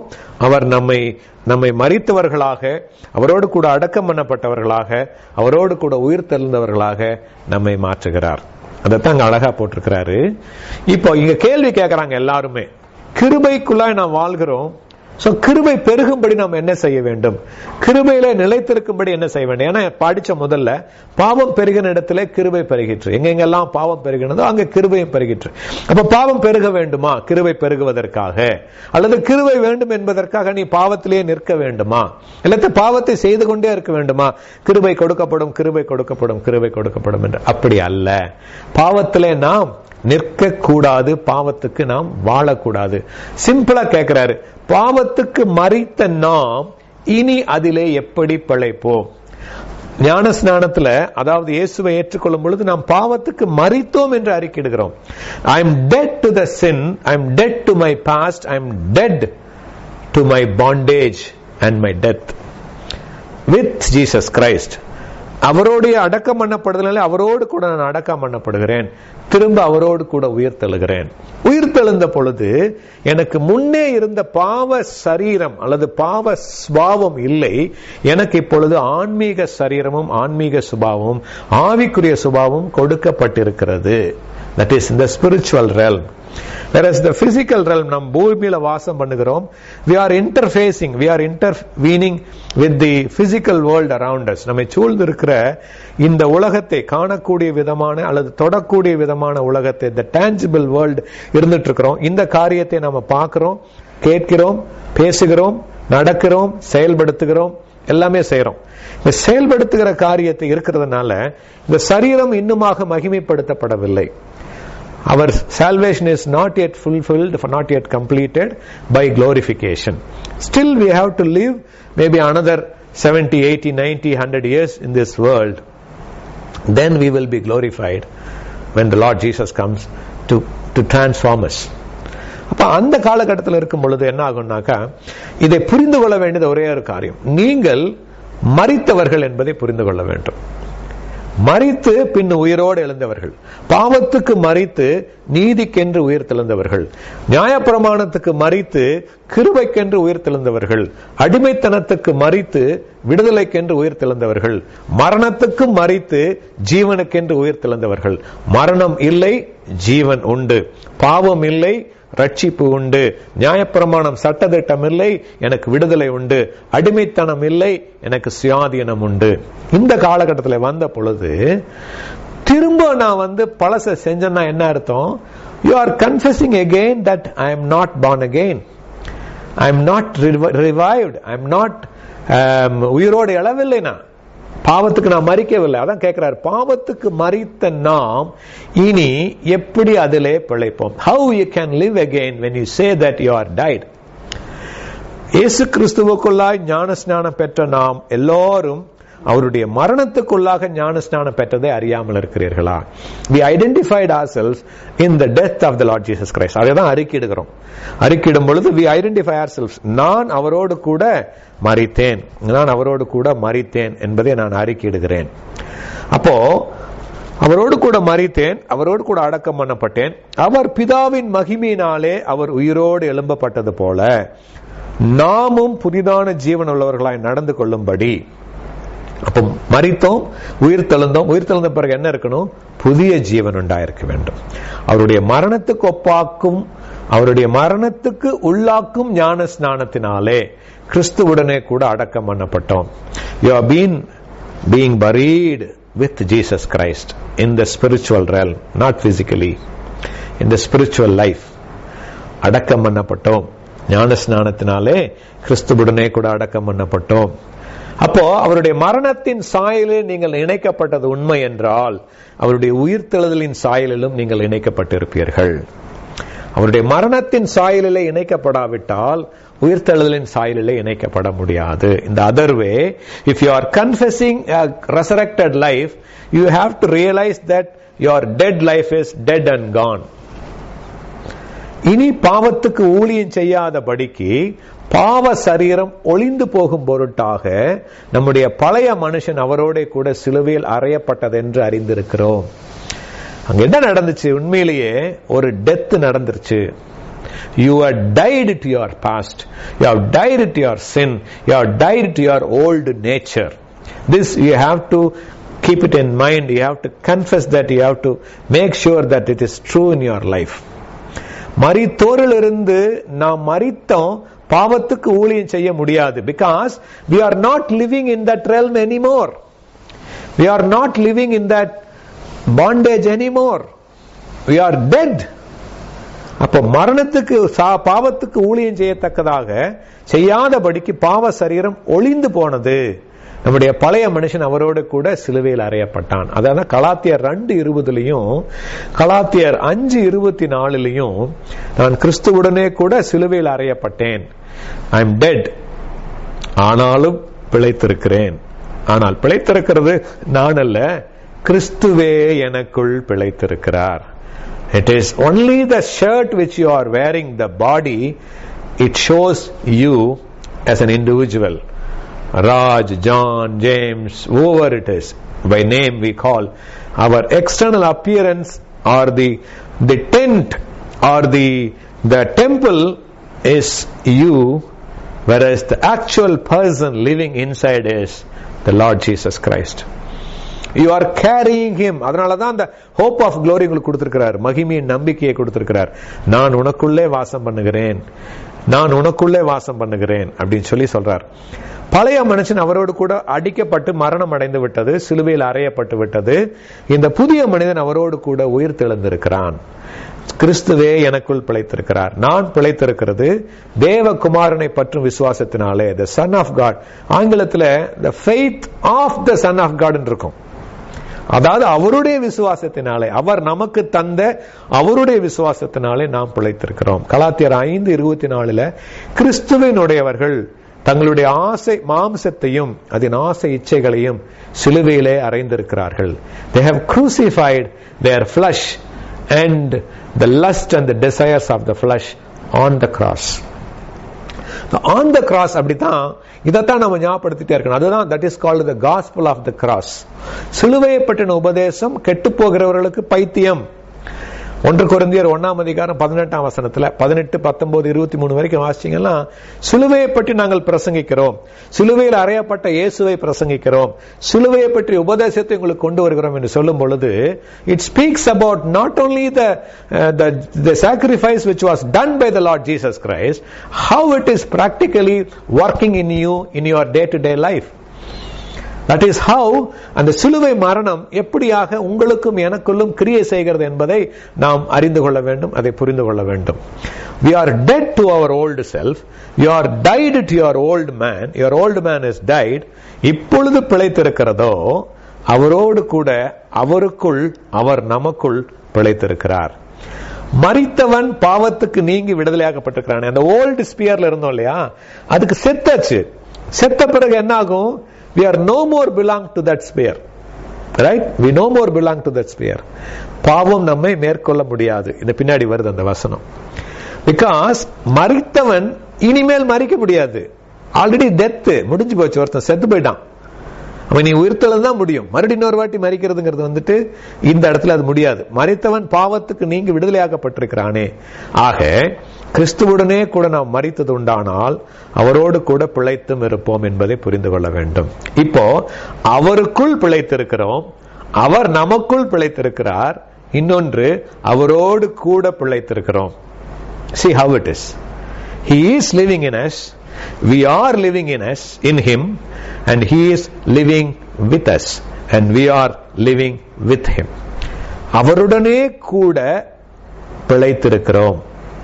ஏன்னா அவரோடு கூட மரித்தோம். அப்படித்தான் நம்ம அறிக்கிட்டோம். அவரோடு கூட, அவருடைய மரணத்துக்குள்ளாகும் மரணத்துல நாம் மரித்தோம், அவரோடு கூட அடக்கம் பண்ணப்பட்டோம், அவரோடு கூட உயிர் தெழுந்தோம். இப்பொழுது அவரோடு கூட பிழைத்தும் இருக்கிறோம். மரித்தோரிலிருந்து எழுத்த கிறிஸ்து நீ மரிப்பாரா? மரிக்கிறதில்லை. இனி மரணம் அவரை ஆட்கொள்ளுமா? ஆட்கொள்ளாது. பாவத்துக்கு மரித்த நீங்கள் மறுபடியும் பாவத்துக்கு உட்பட்டவர்களா? இல்லை. மறுபடியும் பாவம் உங்களை ஆட்கொள்ள முடியுமா? முடியாது. இதுதான் சொல்ல வர்றார். ஏன்னா அவர் மரித்தது தேவனுக்கென்று ஒரே தரம் மரித்தார். நீங்களும் நானும் மரித்தது பாவத்துக்கு மரித்தோம். அவர் பிழைத்திருக்கிறது தேவனுக்கென்று பிழைத்திருக்கிறார். நீங்களும் நானும் அவருக்குள், அவர் நமக்குள் தேவனுக்கென்று பிழைத்திருக்கிறோம். புரியுதா? அவர் பிழைத்திருக்கிற மாதிரியே. அதனாலதான் நான் பிழைக்கிறபடியினால் நீங்களும் பிழைப்பீர்கள்.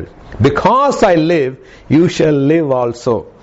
This is not only the physical, mainly it is your spiritual life.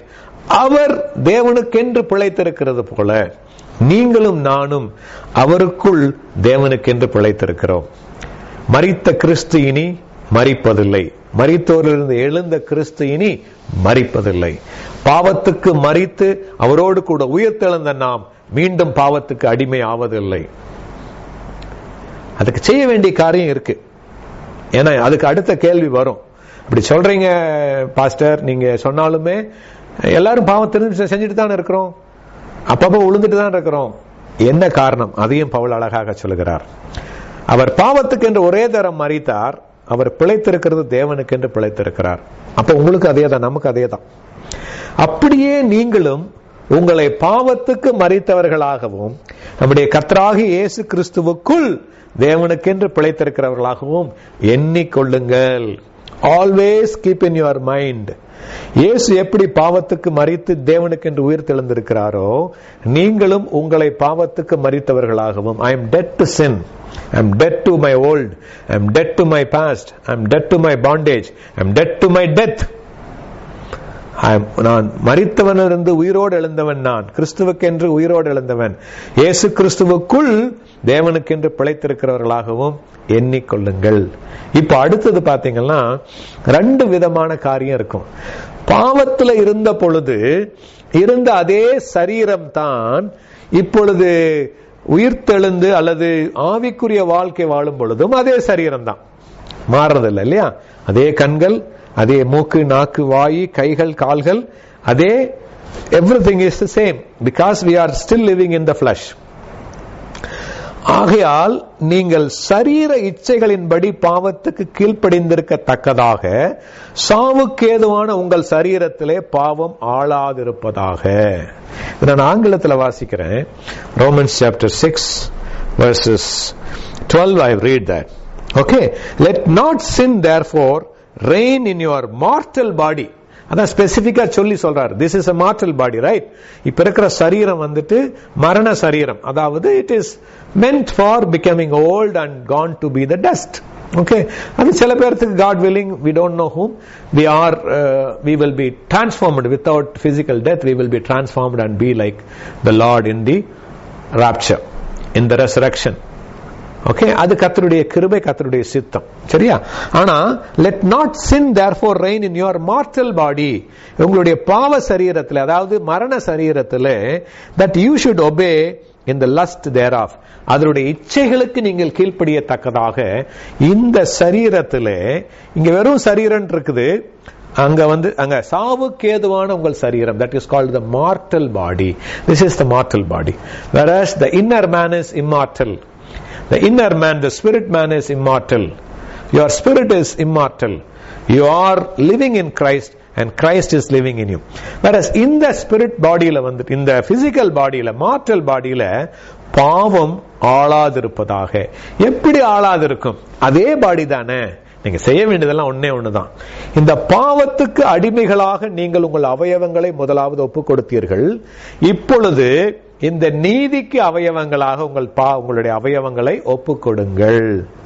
எப்படி பாவத்துக்கு அந்த பழைய லைஃப்ல, அந்த ஓல்டு செல்ஃப்ல இருந்த போது, அந்த ஸ்பியர்ல இருந்த பொழுது நம்முடைய கண்கள் எதை செய்ததோ, நம்முடைய காதுகள் எதை கேட்டதோ, நம்முடைய வாய்கள் எதை பேசியதோ, நான்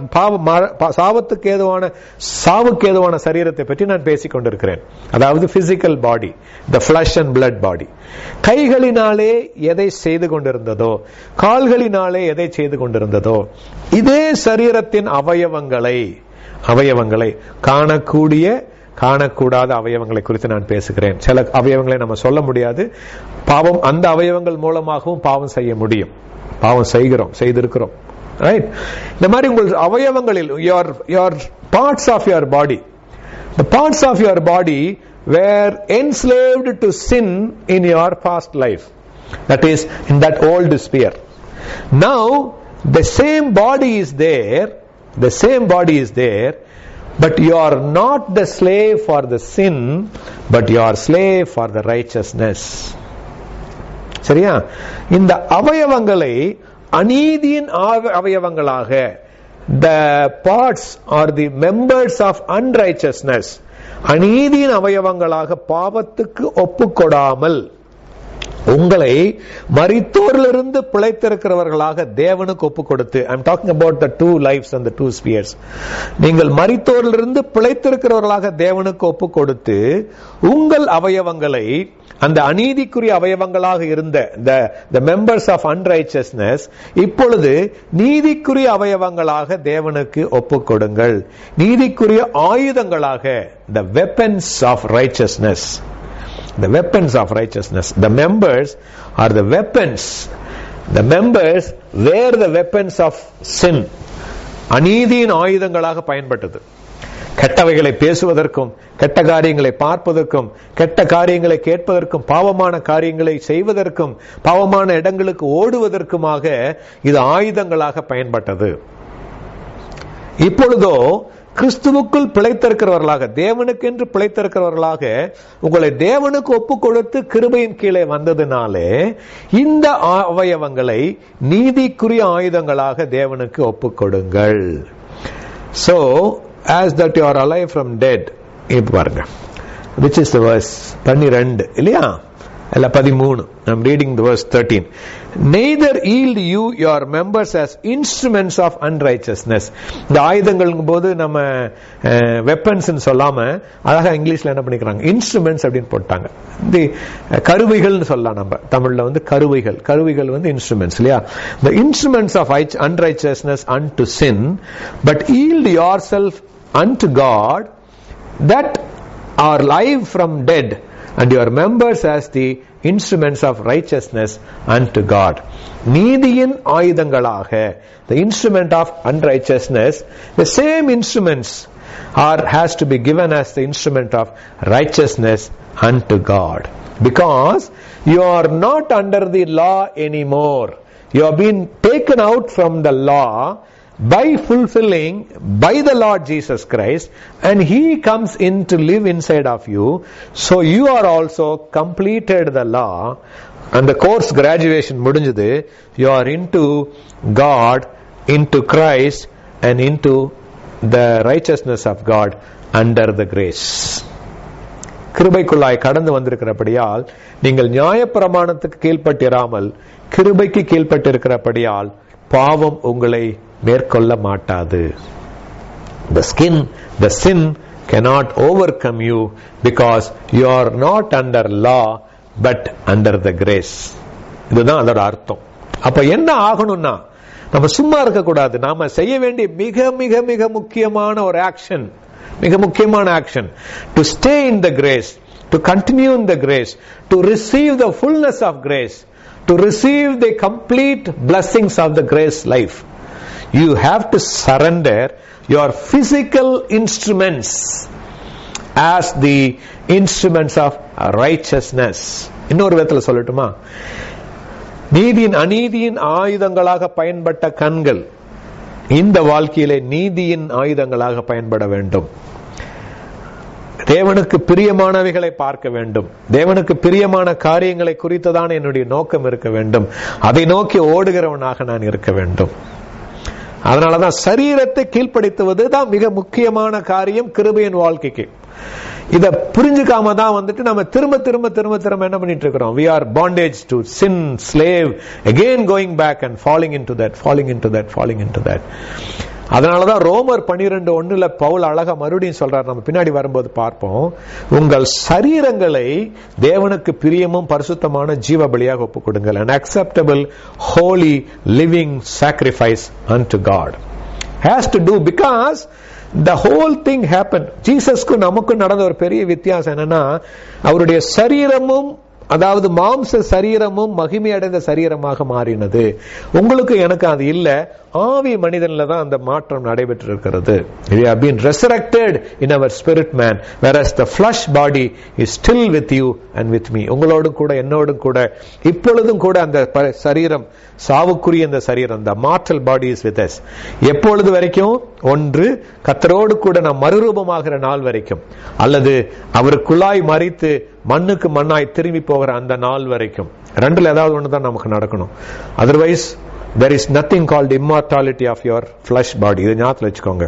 சாவாமை என்பது உங்களுடைய ஆவி மனிதனுக்கும், அல்லது கர்த்தருடைய வருகை மட்டும் நாம் நிலைத்திருப்போம் என்றால், கர்த்தருடைய வருகை நம்முடைய காலகட்டத்தில் இருக்கும் என்றால், இந்த சரீரம் நொடி பொழுதிலே மகிமைக்குரிய சரீரமாக மாற்றப்படும். அல்லது அனைத்து சரீரங்களும் மரிக்க வேண்டும், இன்க்ளூடிங் அவங்க வேத பண்டிதர்கள் என்ன சொல்கிறார்கள்னா, மரிக்காதிருந்த 2 பேரும் ஏனோக்கும் எலியாவும் கூட திரும்பமாக வருவார்கள், வந்து இரத்த சாட்சிகளாக மரிப்பார்கள், மரித்து மீண்டுமாக அவர்கள் உயிர் தெழுவார்கள் என்று எழுதியிருக்கிறதாக வேத பண்டிதர் சொல்கிறார்கள். அந்த வெளிப்படுத்தின விசேஷம் 11ஆம் அதிகாரத்தின் காரியங்களை அது இன்னொரு டாபிக், அது இருக்கட்டும். ஆனா because you are living in this mortal body, your mortal bodies instead of an instrument of unrighteousness, அநீதியின் ஆயுதங்களாக இருந்த அதே அவயவங்களை நீதியின் ஆயுதங்களாக தேவனுக்கு ஒப்புக் கொடுங்கள். அல்லது பாவத்துக்கு அடிமையா இருந்த மாதிரியே நீதிக்கு அடிமையாக ஒப்புக் கொடுங்கள். நீதிக்கு அடிமை என்பது தேவனுக்கு அடிமையாக கொடுப்பது.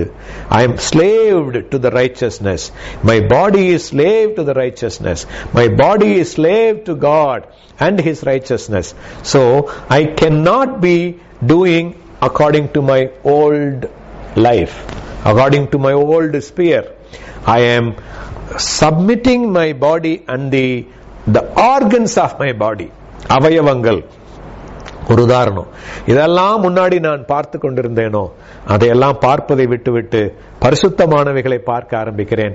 தேவனுடைய வசனத்தை வாசித்து பார்க்க ஆரம்பிக்கிறேன். எதையெல்லாம் நான் இன்பமாக கேட்டுக்கொண்டிருந்தோனோ அதையெல்லாம் விட்டுவிட்டு இப்பொழுது அவருக்கு பிரியமானவைகளையே கேட்கிறேன்.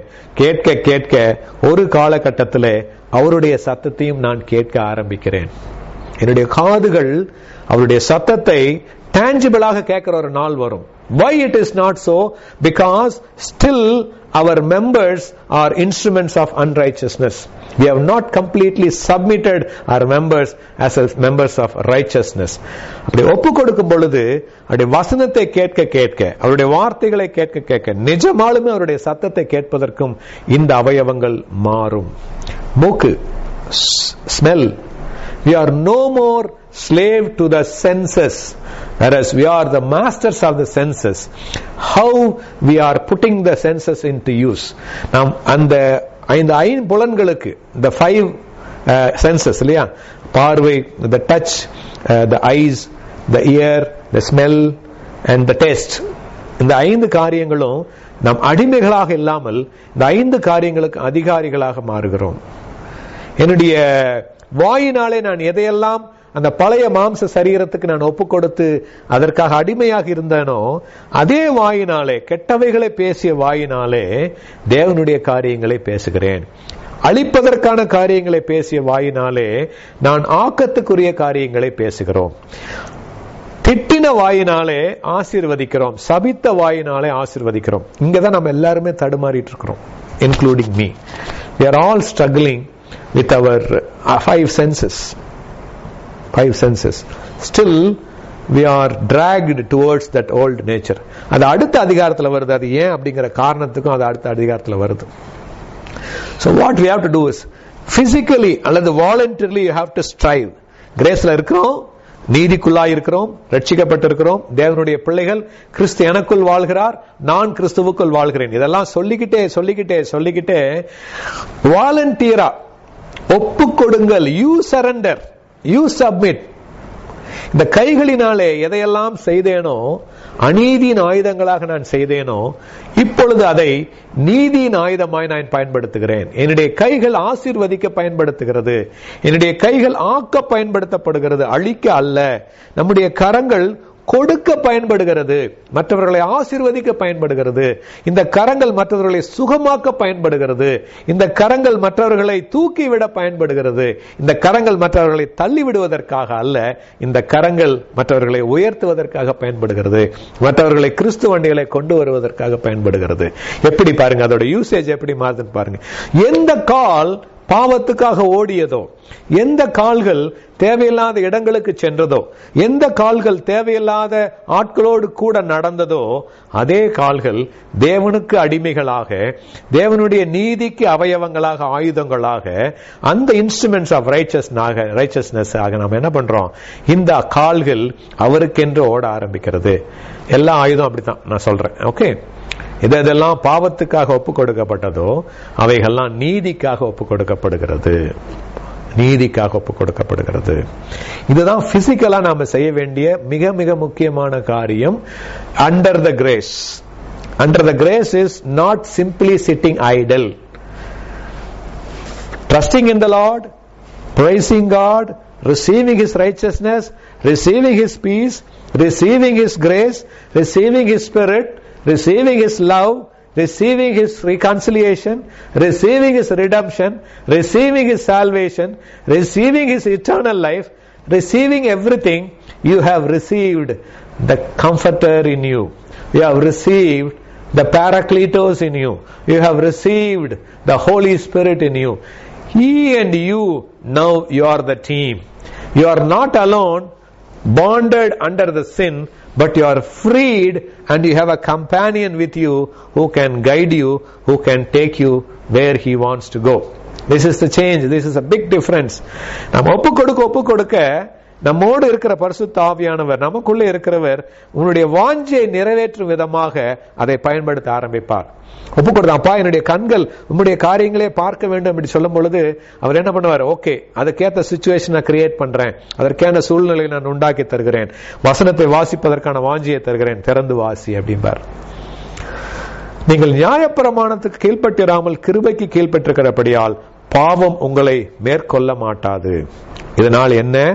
நாம் கிருபைக்கு நியாயப்பிரமாணத்துக்கு கீழ்ப்பட்டிருக்கிறபடி இல்லாமல் கிருபைக்கு கீழ்ப்பட்டிருக்கிறோம். We are not under the law, under the sphere of law, but we are under the dominion of grace. பாவம் செய்யலாமா? கூடாதே. பாவம் செய்யலான்னு சொல்றாங்க இல்லையா? கூடாதே. ஏங்கிற காரணத்தை தான் சொல்றாரு. சிம்பிள். மரணத்துக்கு ஏதுவான மாம்ச பாவத்துக்கு ஆனாலும் நீதிக்கு ஏதுவான கீழ்ப்படிதலுக்கு ஆனாலும் எதற்கு கீழ்ப்படியும்படி உங்களை அடிமைகளாக ஒப்பு கொடுத்திருக்கிறீர்களோ, வெரி டீப் ட்ரூத், அதற்கே கீழ்ப்படுகிற அடிமைகளா இருக்கிறீர்கள் என்று அறியீர்களா? Don't you know that whichever you surrender yourself as a slave and you remain slave to that particular thing. If you surrender yourself as a slave to the sin, you remained as a slave to the sin. Now you have surrendered yourself as a slave to the righteousness. You are the slaves of the righteousness. நீங்கள் எதற்கு ஒப்பு கொடுத்திருக்கிறீர்களோ அதற்கே கீழ்ப்படுகிற அடிமைகளாய் இருக்கிறீர்கள் என்று தெரியாதா உங்களுக்கு? அடிமைகள் என்று சொல்லப்படும் பொழுது கீழ்ப்பட்டவர்கள், அல்லது we are subjected, we are surrendered, we are yielded. முன்னே நீங்கள் மாம்சத்துக்கு அடிமைகளாய் இருந்தாலும் இப்பொழுது உங்களுக்கு ஒப்புவிக்கப்பட்ட உபதேச சட்டத்திற்கு நீங்கள் மனப்பூர்வமாய் கீழ்ப்படிந்ததினாலே தேவனுக்கு ஸ்தோத்திரம். இப்பொழுது சொல்லப்பட்டு வருகிற ரட்சிப்பின் காரியங்கள், சபைகளில் நீங்கள் கேட்கிற காரியங்கள், ஊழியக்காரர்கள் மூலமாய் கேட்ட காரியங்கள், வேதத்திலிருந்து நீங்கள் கற்றுக்கொண்ட காரியங்கள், வேதத்திலிருந்து கற்றுக்கொள்ளும் பொழுதே ஆண்டவர் தன்னுடைய ஊழியக்காரர்களை அனுப்பி சொல்லி தருவார். நிறைய முறை அப்படிதான் நடந்திருக்கு. ரட்சிப்பின் சுவிசேஷம் அறிவிக்கப்பட வேண்டும், ரட்சிப்பின் சுவிசேஷம் எல்லாருக்கும் சொல்லப்பட வேண்டும். அதுதான் உபதேச சட்டம். இப்ப நான் உங்களுக்கு சொல்லிட்டு இருக்கிறது உபதேச சட்டம். வேதத்தில் எழுதப்பட்டிருக்கிற காரியங்களை நாம் விளக்கி சொல்லும் பொழுது அது சட்டம். உங்களுக்கு அதை நீங்க ஃபாலோ பண்றதுக்கான சட்டமாக மாறுகிறது. தேவனுக்கு ஸ்தோத்திரம். இங்க கேட்டுக்கிற அத்தனை தேவ பிள்ளைகளும் இந்த சட்டத்துக்கு நீங்கள் கீழ்ப்படிந்து உங்களை ஒப்பு கொடுத்ததுனாலே தேவனுக்கு ஸ்தோத்திரம். பாவத்தினின்று நீங்கள் விடுதலையாக்கப்பட்டு நீதிக்கு அடிமைகள் ஆனீர்கள். ஒன்னு மட்டும் புரிஞ்சுக்கோங்க, at any point of your life throughout eternity you have to subjected under something or someone. Either you are subjected and surrendered under the sin, under the curse, under the law, under the death, or you subject or yield and surrender yourself under the righteousness, under the grace, under God, under liberty, under eternal life. You have to be one of the two. There is no midway. Either with, அதான் முதல்ல ரட்சிப்பு குறித்து சொல்லும்போது சொல்லியிருக்கேன், either accept Christ or reject Christ. There is nothing in between. There is no medial way.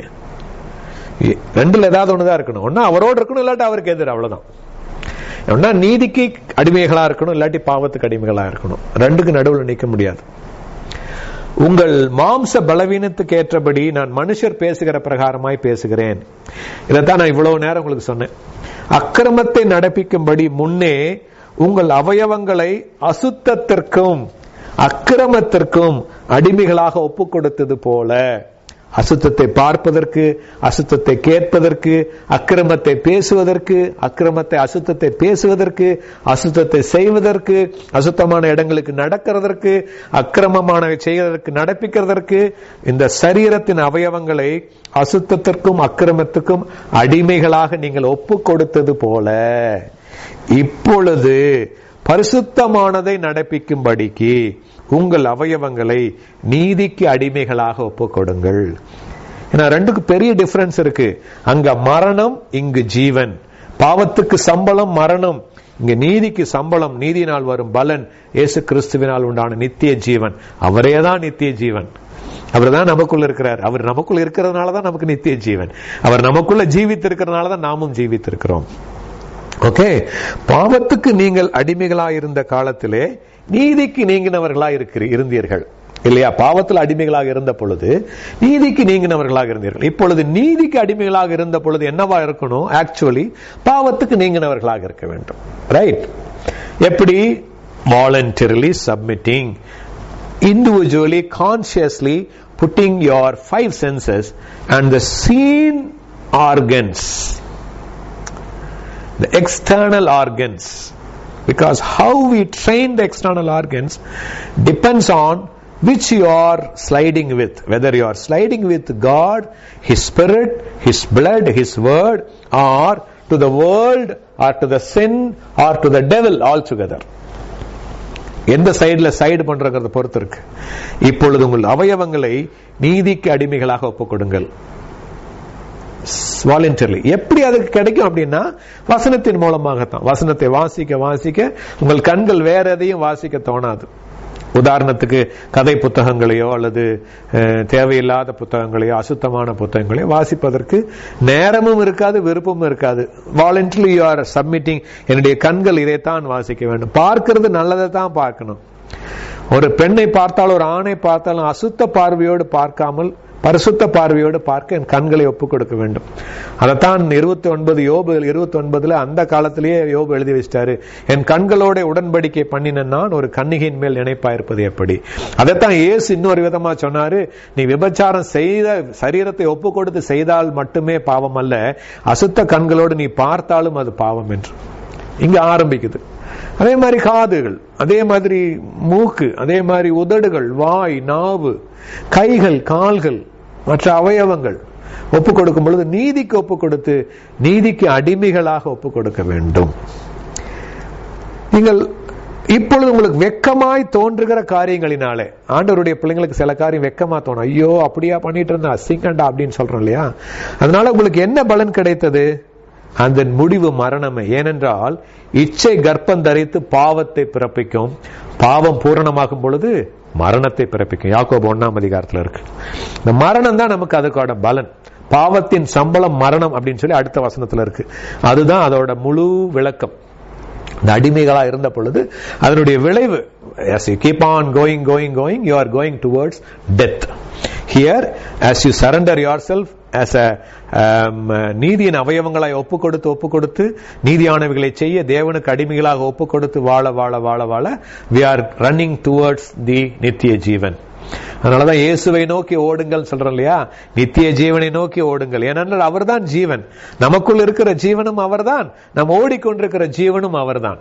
நித்திய ஜீவனாக இயேசு கிறிஸ்துவை நோக்கி எபிரேயர் 2:12-1 உங்களுக்கு நியமித்திருக்கிற ஓட்டத்திலே பொறுமையோடே ஓட கடவோம். Run patiently, run steadfastly in the race towards the Lord Jesus Christ, towards the very life as a given as a token to us.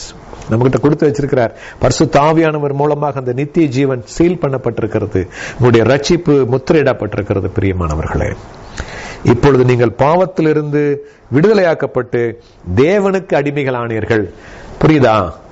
கிருபையின் ஸ்பியர், ஆளுகை, நீதியின் அவயவங்கள், நீதியின் ஆயுதங்கள், கிருபையின் ஆயுதங்கள், கிருபையின் வாழ்வு, கிறிஸ்துவுக்குள் வாழ்வு, கிறிஸ்துவில் வாழ்வு, கிறிஸ்துவுடனே வாழ்வு, கிறிஸ்துவின் வாழ்வு. இந்த வாழ்வு நீதியின் அடிமைகள், at the same time God's slaves. நீதிக்கு அடிமைகளானதினாலே தேவனுக்கு அடிமைகளானதினாலே என்ன நமக்கு கிடைத்தது? பரிசுத்தமாகுதல் நமக்கு கிடைத்த பலன். The sanctification is started and ongoing in this sphere. இந்த கிருபையின் ஆளுகைக்குள்ளாக இருக்கிற வாழ்ந்துட்டு இருக்கிற காலகட்டங்களில் பரிசுத்தமாகுதல் பரிபூரணப்படுகிறது. You are being sanctified, sanctified, sanctified. You are keep on being sanctified. எப்படி? வசனத்தை கொண்டு பரிசுத்த ஆவியானவர் உங்களை பரிசுத்தப்படுத்துகிறார். 2 கொரிந்தியர் 3:18. மகிமையின் ஆவியானவராலே நாம் மகிமையின் மேல் மகிமை அடைந்து மறுரூபமாக்கப்படுகிறோம். மறுரூபமாக்கப்பட்டு இயேசுவின் சாயலாக கண்ணாடியிலே காண்கிற, வேதமாகிய கண்ணாடியிலே காண்கிற அந்த சாயலாகிய கிறிஸ்துவின் சாயலாக நாம் மறுரூபப்படுகிறோம். எபேசியர் 4:11-13 வரைக்கும் அதேதான். கிறிஸ்துவின் வளர்ச்சிக்கு ஒப்பான பூரண வளர்ச்சிக்கு, பூரண புருஷராகும் வரைக்கும் நாம் வாழ்ந்து கொண்டே இருக்கிறோம். பரிசுத்தமாகுதல் உங்களுக்கு கிடைக்கும் பலன், முடிவோ நித்திய ஜீவன். பரிசுத்தமாகுதல் இப்பயே கிடைக்குது நமக்கு. We are being sanctified. Because sanctified, I told you, is a present one. Sanctification is a current ongoing process. It happens inside the sphere of grace. There only you are being sanctified. This sphere only everything is being perfected. Then mudivo nitya jivan, eternal life is the final result for you and me. Jesus already has inside as a nitya. குமாரனை உடையவன் ஜீவனை உடையவன், குமாரன் இல்லாதவன் நித்திய ஜீவன் இல்லாதவன். அதுதான் அதோட அர்த்தம். பாவத்தின் சம்பளம் மரணம். அங்க என்ன உங்களுக்கு வேஜஸ் கிடைச்சிட்டு இருந்துச்சு? அந்த ஸ்பியர்ல இருக்கிற வரைக்கும் நம்முடைய பாவங்களுக்கு என்ன சம்பளம் கிடைச்சிட்டு இருந்துச்சு? மரணம் தான், கடைசியா மரணம். ஆனால் நம்முடைய தேவனுடைய கிருபை வரமோ, the grace, gift of grace, அதான் பாருங்க, அந்த வசனம் தான் உங்களுக்கு சொல்லணும்னு நினைச்சேன். The gift of God, the gift of God, the gift of God. இங்க பாருங்க, தேவனுடைய கிருபை வரம். இதுதான் அந்த வரத்துக்கும் கிருபை வரத்துக்கும் பாருங்க. இங்கிலீஷ்ல வரம்னு போட்டிருக்கோம், gift of God இருக்கும். தமிழ்ல அழகா என்ன பண்ணிருக்கோம்? கிருபை வரமோ. Because you are in the sphere of grace. You are in the sphere of grace. You are inside the grace. You are inside the Lord Jesus. You are inside God. You are inside His realm. You are inside the realm of grace. அங்க கிடைக்கிறது கிறிஸ்துவினால், இயேசு கிறிஸ்துவினால் உண்டான நித்திய ஜீவன். Everything is coming to you and me through Jesus Christ. The whole grace is nothing, none other than the Lord Jesus Christ. The whole sphere is none other than His presence. The whole work you do is none other than subjecting to Him and yielding to Him. அவருக்கு கீழ்ப்படிந்து அவருக்கென்று ஒப்பு கொடுக்கப்பட்ட அவயவங்களாய் இந்த சரீரம் மாற ஆரம்பிக்கிறது. எப்பொழுது இந்த சரீரம் இருக்கிற நாளெல்லாம் நடந்துகிட்டே இருக்கும், இருக்கிற நாளெல்லாம் நடந்துகிட்டே இருக்கும். until we are perfected to the fullness. ரெண்டு விஷயம் சொன்னேன். either when the Lord comes to take us, we will be transformed in the split second, or we will run our race looking unto that eternal life, looking unto Jesus, அந்த நித்திய ஜீவனாகிய இயேசுவை நோக்கி நமக்கு நியமிக்கப்பட்டிருக்கிற ஓட்டத்திலே பொறுமையோட ஓடி ஓடி ஓடி ஒரு நாள் கர்த்தருடைய வருகை தாமதிக்குமானால் இந்த உலகத்திலே இந்த ஓட்டத்தை நிறைவேற்ற வேண்டிய சூழ்நிலை. ரெண்டுல எதுவாகனாலும் அந்த பரிசுத்தமாக்கப்படுதல் முழுமையாக்கப்படும். glorification நடக்கிறது only when we are resurrected in the glorified body. Your whole thing will be glorified. You and me will be looking exactly like the Lord, our precious Lord Jesus Christ. அவருடைய சாயல் தான் நமக்குள்ள உருவாயிட்டே இருக்குது, அதான் உருவாயிட்டே இருக்கு. ஆனா என்ன மெயின் ப்ராப்ளம் அப்படின்னாக்கா, the way how we deal with our physical body, the flesh, that is the key. That is the key of living either under the law or living under the grace. எதற்கு அடிமைகளாக ஒப்பு கொடுத்திருக்கிறீர்களோ, நீதிக்கு அடிமைகளாகவா பாவத்துக்கு அடிமைகளாகவா? பாவத்துக்கு அடிமைகள் இல்லைங்கிறது prove பண்ணிட்டோம். Because we have been dead to sin, dead to the law, dead to the bondage along with Christ. இயேசுவுடனே கூட அடக்கம் பண்ணப்பட்டு அவரோடு கூட நீதிக்கு உயிர் தெழுந்திருக்கிறோம், அவரோடு கூட தேவனுக்கு என்று உயிர் தெழுந்திருக்கிறோம், அவரோடு கூட பிழைத்து கொண்டிருக்கிறோம். அப்ப எங்கிருந்து வரும் திரும்பவுமான அந்த ஆளுகை? அடுத்த கேள்வி வரும்.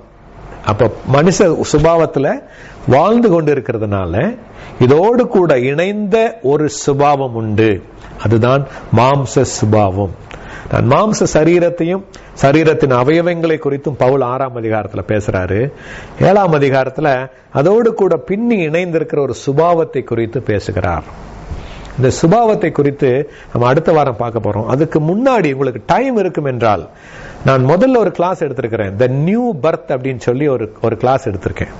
அந்த கிளாஸ் வந்துட்டு ஆடியோவா இதுல இருக்கு, யூடியூப்ல இருக்கு. ஐ திங்க் ஃபிஷர்ஸ் ஆஃப் சோல்ஸ்ல இருக்குன்னு நினைக்கிறேன். நீங்க அதை கேளுங்க. அதுல அந்த new birth, old birth, new nature, new old nature, the new seed, old seed, new life, old life, இதை பத்தி ஃபுல்லா ஒரு 1 மணி நேரத்துக்கு மேல அதுல கிளாஸ் இருக்கு.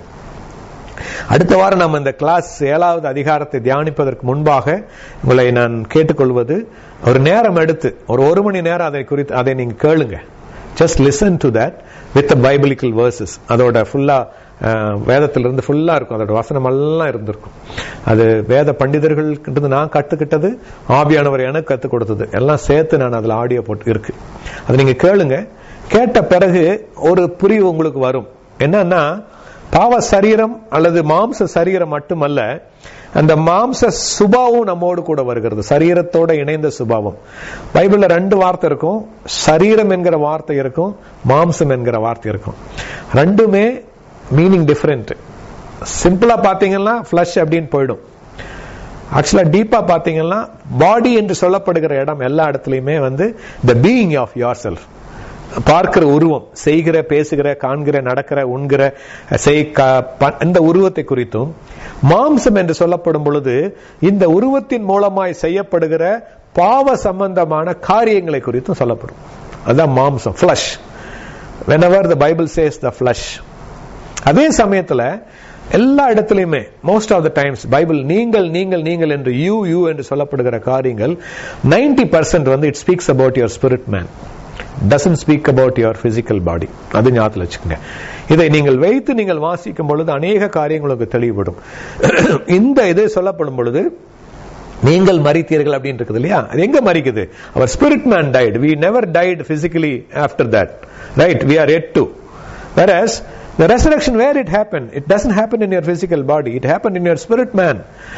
நீங்கள் என்று சொல்லப்படும் பொழுது, நீங்கள் உயிர் தெழுந்தீர்கள், நீங்கள் ஜீவனோடு இருக்கிறீர்கள் அப்படிங்கும் பொழுது, it all speaks about your spirit man, the one who is inside of you, the one who was resurrected, the one who is alive now, the one who is one with the Holy Spirit. ஆவியானவரோடு இணைந்த இந்த ஆவி மனிதனை குறித்து தான் வேதத்தில் எழுதியிருக்கும். அதே மாதிரி சரீரம் என்று சொல்லப்படும் போது, சரீரமானது தேவனாலே பெற்றும் உங்களில் தங்கி இருக்கும் பரிசுத்த ஆவியினுடைய ஆலயமா இருக்கிறது. அங்க மாம்சமானதுன்னு எழுதியிருக்காது. அதே மாதிரி மாம்சத்தின் கிரியைகள் வெளியரங்கமா இருக்குன்னு சொல்லி கலாத்தியர் எழுதியிருக்கும் 5, 19, 20, 21. விபச்சாரம், வேசித்தனம், விக்கிரக ஆராதனை, பொறாமை, கொலை, வெள்ளி, வெறி, கடியாட்டு, கோபங்கள், பகைகள், மார்க்க பேதங்கள் சொல்லி எழுதியிருக்கும் இல்லையா. அது மாம்சத்தின் கிரியைகள், சரீரத்தின் கிரியைகள். சரீரத்தின் மூலமாக வெளிப்படுகிறது, சரீரத்தின் அவயவங்கள் மூலமாக வெளிப்படுகிறது. அப்ப அது இந்த 2 வித்தியாசத்தையும் புரிஞ்சுக்கோங்க. அதே மாதிரி சுபாவம், nature, there is a flesh nature, there is a spirit nature, 2 இருக்கு. இதை நீங்க பார்த்துட்டு நம்ம அடுத்த அதிகாரத்தை நம்ம தியானிக்க போறோம் அடுத்த வாரத்துல.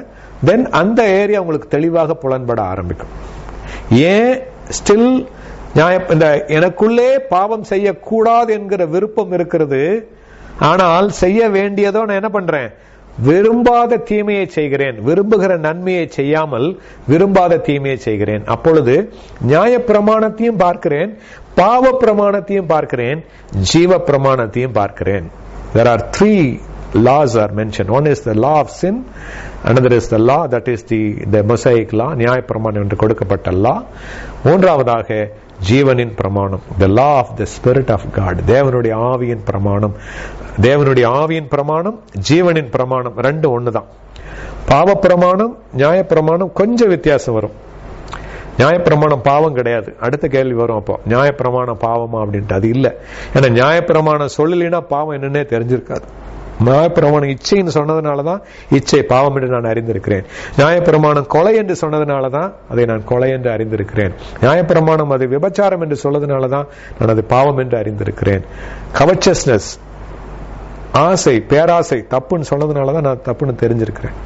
அது நன்மைக்காக கொடுக்கப்பட்ட காரியம். இந்த கிளாஸோட ஆரம்பத்தில் சொன்னேன் இல்லையா, இந்த சிலபஸ் இஸ் பீயிங் ஃபுல்ஃபில்ட். அந்த பாடங்கள் சொல்லிக் கொடுக்கப்பட்ட வந்த காலகட்டத்திலே உங்களுக்கு சொல்லிக் கொடுக்கப்பட்ட ஒரு ஆசிரியர். ஃபார் எக்ஸாம்பிள், ஒரு விஞ்ஞானியாகவோ அல்லது ஒரு சயின்டிஸ்டாகவோ அல்லது ஒரு மருத்துவராகவோ படித்துக் கொண்டிருக்கிற ஒரு நபர் படிக்கும் பொழுது மேத்ஸும் படிக்கணும், ஜியோகிராஃபி படிக்கணும், சோசியல் சயின்ஸ் படிக்கணும், இல்லைன்னு சொல்லக்கூடாது இல்ல, அதெல்லாமே சிலபஸ்ல வரும். ஆனா ஒரு சயின்டிஸ்ட் ஆன பிறகு ஹிஸ்டரி அண்ட் ஜியோகிராஃபி எவ்வளவு தூரம் ஃபாலோ பண்றாரு? நான் ஒரு வேர்ல்ட்லி லைன்ல பேசுறேன். அல்லது மேத்ஸ் நம்ம எவ்வளவு தூரம் நம்ம அது இது பண்றோம்? இல்ல. ஆனா ஃபைனலா எங்க போறோம்? அதை தான் ஃபாலோ பண்ண ஆரம்பிக்கிறோம். ஒரு டாக்டர் மெடிசன் தான் பிராக்டிஸ் பண்றாரு, ஒரு என்ஜினியர் கட்டடக்கலையோ அல்லது ஆர்கிடெக்டோ அதை தான் செஞ்சிட்டு இருக்கிறாரு.